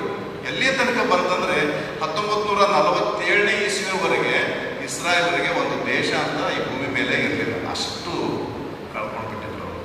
ಅಮೆರಿಕದವ್ರು ನೆನೆಸ್ಕೊಳ್ಬೇಕು, ಕ್ರಿಶ್ಚಿಯನ್ರನ್ನ ನೆನೆಸ್ಕೊಳ್ಬೇಕು, ಅವರು ಒಂದು ದೇಶ, ಒಂದು ಸ್ಥಿತಿ ಸ್ಥಾನ ದೊರಕಿಸಿಕೊಡ್ಬೇಕು. ಪ್ರಿಯರೇ, ಈ ಡಿವಿಷನ್ ಆದಾಗಲೂ ಕೂಡ ಅವರು ಸರಿಯಾಗಿ ಹೋದಾಗ ಯೆಹೆಜ್ಕೇಲನು 37ನೇ ಅಧ್ಯಾಯದಲ್ಲಿ ಬರೀತಾನೆ. ಆತನಿಗೆ ದೇವರು ಒಂದು ದರ್ಶನ ಕೊಟ್ಟು ಕೇಳ್ತಾ ಇದ್ದಾನೆ, ನೀನು 2 ದಂಡವನ್ನು ಒಂದಾಗಿ ಹಿಡಿದುಕೋ ಎಂಬುದಾಗಿ. ಒಂದು ದಂಡ ಅದು ಯಹೂದ ಕುಲವನ್ನು ಸೂಚಿಸ್ತದೆ, ಇನ್ನೊಂದು ಇಸ್ರಾಯೇಲ್ ಸೂಚಿಸ್ತದೆ. ಅವೆರಡನ್ನ ಒಂದೇ ಕೈಯಲ್ಲಿ ಹಿಡುಕೋ ಎಂಬುದಾಗಿ ಹೇಳ್ತಾರೆ. ಅದರ ಅರ್ಥ ಏನಂದ್ರೆ ಅವರು ನನ್ನವರೇ, ಅವರು ಒಂದಾಗಿರಬೇಕು ಎಂಬುದಾಗಿ. ಹೌದು ಪ್ರಿಯರೇ, ದೇವರ ಒಂದು ಉದ್ದೇಶ ಮಾನವನ ವಿಚಾರದಲ್ಲಿ ನಾವು ಆತನೊಂದಿಗೆ ಒಂದಾಗಿರಬೇಕು, ಆತನ ಸಹವಾಸದಲ್ಲಿರಬೇಕು, ಪರಸ್ಪರ ಅನ್ಯೋನ್ಯತೆ, ಪ್ರೀತಿ, ಐಕ್ಯತೆಯಲ್ಲಿರಬೇಕು. ಇದು ದೇವರು ನಮ್ಮಿಂದ ಅಪೇಕ್ಷಿಸುವಂಥದ್ದು. ಇದನ್ನು ಯಾವಾಗ ನಾವು ಮಾಡ್ತೇವೋ ಆವಾಗ ಹೊರಗಿನ ಜನರಿಗೆ ನಾವು ಸುವಾರ್ತೆನ ಸಾರೋದಕ್ಕೆ ಸಾಧ್ಯ.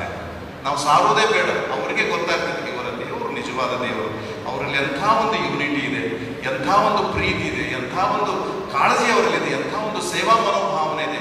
ಈ ಗುಣಗಳು ಅವು ತಮ್ಮಿಂದ ತಾವೇ ನಮ್ಮಿಂದ ಹೊರಹೋಗಿ ಜನರೊಟ್ಟಿಗೆ ಮಾತಾಡ್ತಾರೆ. ಅದನ್ನೇ ಯೇಸು ಸ್ವಾಮಿ ಹೇಳ್ತಾರೆ, ನೀವು ಒಂದಾಗಿರೋ ದೇವರೇ, ಈ ನನ್ನ ಶಿಷ್ಯರು ಒಂದಾಗಿರ್ಬೇಕು. ಯಾಕಂದ್ರೆ 12 ಜನರು 12 ದಾರಿ ಆಗಿಬಿಟ್ಟಿದ್ರು. ಅವರು ಎಲ್ಲರೂ ಒಂದನೇ ಇದ್ರು, ಯೇಸು ಸ್ವಾಮಿ ಜೊತೆನೇ ಹಿಂಬಾಲಿಸ್ತಾ ಇದ್ರು. ತೋಮನಿಗೆ ತನ್ನದೇ ಆದದ್ದು, ಅವನಿಗೆಲ್ಲ ಕಣ್ಣಿಂದ ನೋಡಿ ಮಾಡಿ ಅವನು ಹಾಗಿದ್ರೆ ನಂಬೋದು.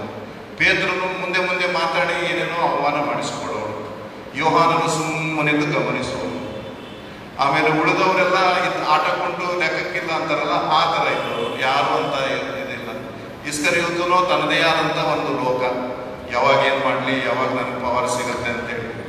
ಅದರಲ್ಲಿ ಇನ್ಫ್ಲೂಯೆನ್ಸ್ ಬೇರೆ. ಯೋಹಾನನು ಮತ್ತು ಯಾಕೋಬನು ತಾಯಿ ಬಂದು ಯೇಸು ಸ್ವಾಮಿಗೆ ಇನ್ಫ್ಲೂಯೆನ್ಸ್ ಮಾಡ್ತಾ ಇದ್ದಾಳೆ. ನೀನು ಪ್ರತ್ಯಕ್ಷನಾದಾಗ, ನಿನ್ನ ರಾಜ್ಯ ಬಂದಾಗ ಒಬ್ಬನನ್ನ ಬಲಗಡೆಯಲ್ಲಿ ಇನ್ನೊಬ್ಬನನ್ನ ಎಡಗಡೆ ನೋಡ್ರಿ ಅಂತ ಪಾಲಿಟಿಕ್ಸ್ ಅವರಲ್ಲಿ ಕೂಡ ಇತ್ತು. ನಾವು ಇವತ್ತು ಈಗ ನಮ್ಮದು ಜಡ್ಜ್ ಎಲೆಕ್ಷನ್ ಶುರು ಆಗುತ್ತೆ, ನಾನು ಹೇಳ್ರೆ ಅಂತ ಬರ್ತಾರೆ ನಿಮ್ಮ ಮನೆಗೆ, ನನ್ನನ್ನು ಆರಿಸ್ರಿ ನನಗೆ ಊಟ ಹಾಕ್ರಿ ಅಂತ ಕೇಳ್ತಾರೆ. ಅದು ಪ್ರತಿಕ್ರಿಯೆಯಲ್ಲಿ ಬರ್ತದೆ. ಆದರೆ ಅದರ ಆ ತೀರ್ಮಾನ ತೆಗೆದುಕೊಳ್ಳೋದಿದೆಯಲ್ಲ ಬಹಳ ಮುಖ್ಯವಾದ. ಇವರೆಲ್ಲ ಒಳೊಳಗೆ ಯೋಹಾನನಿಗೂ ಒಂದು, ನಾನು ಬಲಗಡೆ ಕೂತ್ಕೊಳ್ಬೇಕು, ಇನ್ನೊಬ್ಬನಿಗೆ ನಾನು ಎಡಗಡೆ ಕೂತ್ಕೊಳ್ಬೇಕು, ನೀನು ರಾಜ್ಯವನ್ನು ಪಡೆದು ಬಂದಾಗ ಇದರಿಂದ ಯಾರು ದೊಡ್ಡವರು, ಅದೊಂದು ಪ್ರಶ್ನೆ ಅವರಿಗೆ. ಯಾರು ದೊಡ್ಡವರಪ್ಪ, ಯಾರು ಪೇತ್ರನ, ಯೋಹಾನನ, ಯಾಕೋಬನ, ಯಾರು ದೊಡ್ಡವರು? ಯೇಸು ಸ್ವಾಮಿ ಕೂಡ ಕೆಲವು ಸಾರಿ 3 ಜನರನ್ನು ಮಾತ್ರ ಕರ್ಕೊಂಡು ಹೋಗ್ತಾ ಇದ್ದಾರೆ ಕೆಲವೊಂದು ಕಡೆ. ಅವಾಗ ಉಳಿದವ್ರಿಗೂ ನಮ್ಮನ್ನ ಕರ್ಕೊಂಡು ಹೋಗೋದಿಲ್ಲ, ಆ 3 ಜನರನ್ನ ಮುಖ್ಯ. ಈಗ ಇವರೇನಾದರೂ ಆ ಥರ ಮಾಡಿಬಿಟ್ರೆ ಕಷ್ಟ ಆಗುತ್ತೆ.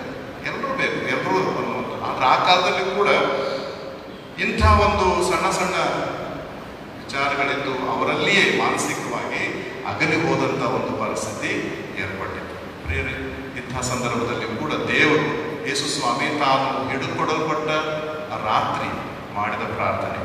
ಈ 12 ಜನ 3.5 ವರ್ಷ ನನ್ನನ್ನು ಹಿಂಬಾಲಿಸಿದ್ದಾರೆ. ಅವರು ಯಾವ್ಯಾವ ರೀತಿಯಿಂದ ಹಿಂಬಾಲಿಸಿದ್ದಾರೆ, ಯಾವ ಉದ್ದೇಶದಿಂದ ಹಿಂಬಾಲಿಸಿದ್ದಾರೆ, ಎಲ್ಲವನ್ನೇ ನೀವು ಬಲ್ಲೆ ಸ್ವಾಮಿ. ಇವರೆಲ್ಲರೂ ಒಂದಾಗಿರಬೇಕು. ಇಷ್ಟು ದಿವಸ ನಾನು ಅವ್ರ ಜೊತೆ ಇದ್ದೆ, ಅವ್ರನ್ನ ಹಿಡ್ಕೊಳ್ತಾ ಇದ್ದೆ, ಅವ್ರು ಏನು ಮಾಡಿದ್ರು ಸಹಿಸ್ಕೊಳ್ತಾ ಇದ್ದೆ, ಮುನ್ನುಗ್ಗಿ ಅವ್ರನ್ನ ಕರ್ಕೊಂಡು ಹೋಗ್ತಾ ಇದ್ದೆ. ಇನ್ನು ಅವರು ಪವಿತ್ರಾತ್ಮನನ್ನು ಅನುಸರಿಸಿ ಒಂದಾಗಿ ಜೀವಿಸಬೇಕು ಎಂಬುದಾಗಿ ಹೇಳಿ ಅವರ ಐಕ್ಯತೆಗೋಸ್ಕರ ಪ್ರಾರ್ಥನೆ ಮಾಡಿ. ಪ್ರಿಯರೇ, ನಾವು ಸಭೆಯಾಗಿ ನೋಡುವಾಗ ನಮ್ಮಲ್ಲಿ ಐಕ್ಯತೆ ಇಲ್ಲ ಅಂತ ನಾವು ಅಂದ್ಕೊಳ್ತೇವೆ. ಆದರೆ ದೊಡ್ಡ ವಿಚಾರವಾಗಿ ನೋಡುವಾಗ ನಾವು ಕ್ರೈಸ್ತರಾಗಿ ವಿಶ್ವದಲ್ಲಿ ಒಂದೇ ಕುಟುಂಬದವರು ಆಗಿದ್ದೇವೆ.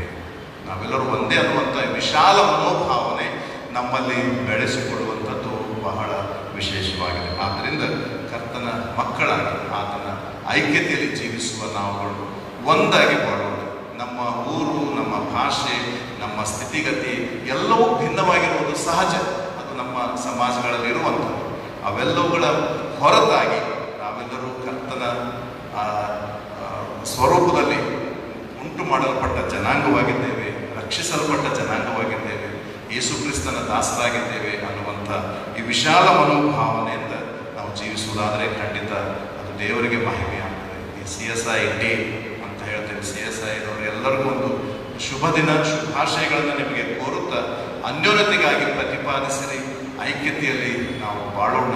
ನಮ್ಮ ಇರುಸು ಮುರುಸುಗಳು ಏನಿದ್ದರೂ ಕೂಡ ಅದು ಐಕ್ಯತೆಯನ್ನು ಬಿಟ್ಟು ಹೋಗುವುದಕ್ಕಾಗಿ ಅಲ್ಲ, ಐಕ್ಯತೆಯನ್ನು ಇನ್ನೂ ಗಟ್ಟಿಗೊಳಿಸುವುದಕ್ಕಾಗಿ ಎಂಬ ತತ್ವದೊಂದಿಗೆ ಬಾಳೋಣ. ದೇವರು ನಮ್ಮನ್ನು ಆಶೀರ್ವಾದ ಮಾಡಲಿ. ಆಮೇಲೆ ಪ್ರಾರ್ಥನೆ ಮಾಡೋಣ. ಕೃಪಾಳು ದೇವರೇ, ನಿನ್ನ ಮಕ್ಕಳಾದ ನಾವೆಲ್ಲರೂ ಐಕ್ಯತೆಯಿಂದಿದ್ದು ಕರ್ತನಾದ ಯೇಸುವಿನ ತ್ರಯಕತ್ವವನ್ನು ಜನರಿಗೆ, ಸತ್ಯ ದೇವರ ಬೋಧನೆಯನ್ನು ಜನರಿಗೆ ತಿಳಿಸುವವರಾಗಿರಬೇಕೆಂಬ ಮಾತನ್ನು ಸಂಕ್ಷಿಪ್ತವಾಗಿ ನಮಗೆ ತಿಳಿಯಪಡಿಸೋದಕ್ಕಾಗಿ ನನಗೆ ಸ್ತೋತ್ರ. ನಮ್ಮ ಐಕ್ಯತೆಯಲ್ಲಿ ಕರ್ತನೆ, ನನ್ನಿಂದ ಅದನ್ನು ಹಾಳು ಮಾಡುವ ಕಾರ್ಯವಾಗಿದ್ದರೆ ನಮ್ಮನ್ನು ಕ್ಷಮಿಸು.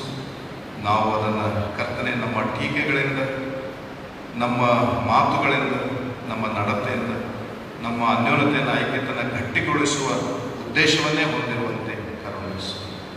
ನಮ್ಮ ಸಭೆಯನ್ನು ಆಶೀರ್ವದಿಸು. ಮುಂಬರುವ ದಿನಗಳಲ್ಲಿ ನಡೆಯುವ ಚುನಾವಣೆ ಪ್ರಕ್ರಿಯೆಯಲ್ಲಿ ಕರ್ತನೆ, ಯೋಗ್ಯರಾದವರನ್ನು ಆರಿಸುವಲ್ಲಿ ನಮ್ಮೆಲ್ಲರಿಗೂ ನಿನ್ನ ಜ್ಞಾನ, ನಿನ್ನ ತಿಳುವಳಿಕೆ ಅನುಗ್ರಹಿಸು. ನಿನ್ನ ಸೇವೆಗೆ ಯಾರನ್ನು ನೀನು ಕರೆಯುತ್ತೀಯೋ, ಯಾರನ್ನು ಆಯ್ಕೆ ಮಾಡಬೇಕೆಂಬುದಾಗಿದ್ದೀಯೋ ಅವರ ಉದ್ದೇಶವಾಗಿ ನಮ್ಮೆಲ್ಲರಿಗೂ ನಿನ್ನ ಪ್ರಕಟಣೆ ಅನುಗ್ರಹಿಸು.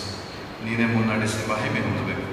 ಎಲ್ಲವೂ ಸಮಾಧಾನಕರವಾಗಿ, ಶಾಂತಿಕರವಾಗಿ, ನಿನಗೆ ಮಹಿಮೆಕರವಾಗಿ ನಡೆಯುವಂತೆ ಆಶೀರ್ವದಿಸನ್ನು ಯೇಸು ಕ್ರಿಸ್ತನ ಹೆಸರಲ್ಲಿ ಬೇಡಿದ್ದೇವೆ ನಮ್ಮ ತಂದೆ. ಆಮೇಲೆ 134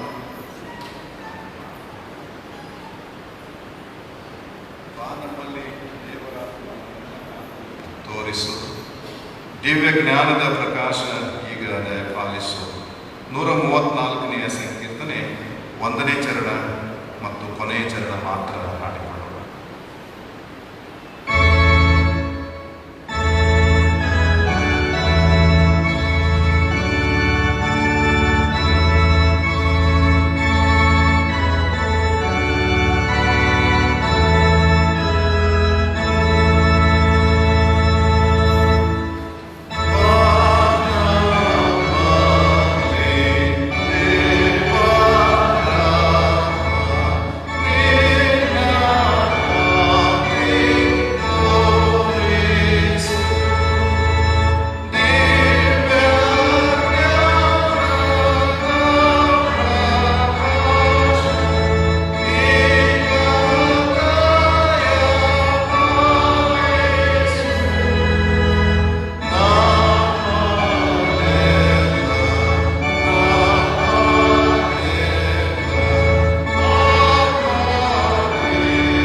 ಪ್ರಾರ್ಥನೆಯನ್ನು ನಾವೆಲ್ಲರೂ ನಂಬಿಕೆಯಿಂದ ಆರೈಕೆ ಮಾಡೋಣ.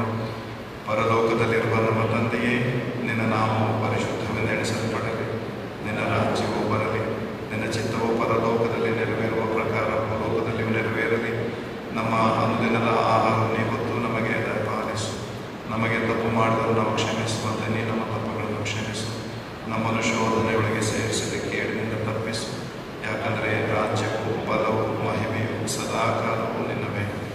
ಆಮೇಲೆ ವಿಶ್ವಾಸದಿಂದ ದೇವರ ಆಶೀರ್ವಾದವನ್ನು ನಾವೆಲ್ಲರೂ ಹೊಂದಿಕೊಂಡು ಸಮಾಧಾನದಿಂದ ನಮ್ಮ ನಮ್ಮ ಮನೆಗಳಿಗೆ ತೆರಳೋಣ. ಎಲ್ಲ ಗ್ರಹಿಕೆಯನ್ನು ಮೀರುವ ದೇವಶಾಂತಿಯು ದೇವರ ಮತ್ತು ನಮ್ಮ ಕರ್ತನಾಗಿರುವ ಯೇಸು ಕ್ರಿಸ್ತನ ಜ್ಞಾನದಲ್ಲಿಯೂ ಪ್ರೀತಿಯಲ್ಲಿಯೂ ನಮ್ಮೆಲ್ಲರ ಹೃದಯಗಳನ್ನು ಮನಸ್ಸುಗಳನ್ನು ನೆಲೆಗೊಳಿಸಿ ಕಾಯಲಿ. ತಂದೆ, ಕುಮಾರ, ಪವಿತ್ರಾತ್ಮನೆಂಬ ಸರ್ವಶಕ್ತ ದೇವರ ಆಶೀರ್ವಾದವು ನಮ್ಮೊಳಗೆ ನೆಲೆಸಿ ನಮ್ಮೆಲ್ಲರ ಸಂಗಡ ಯಾವಾಗಲೂ ಇರಲಿ. ಆಮೆನ್.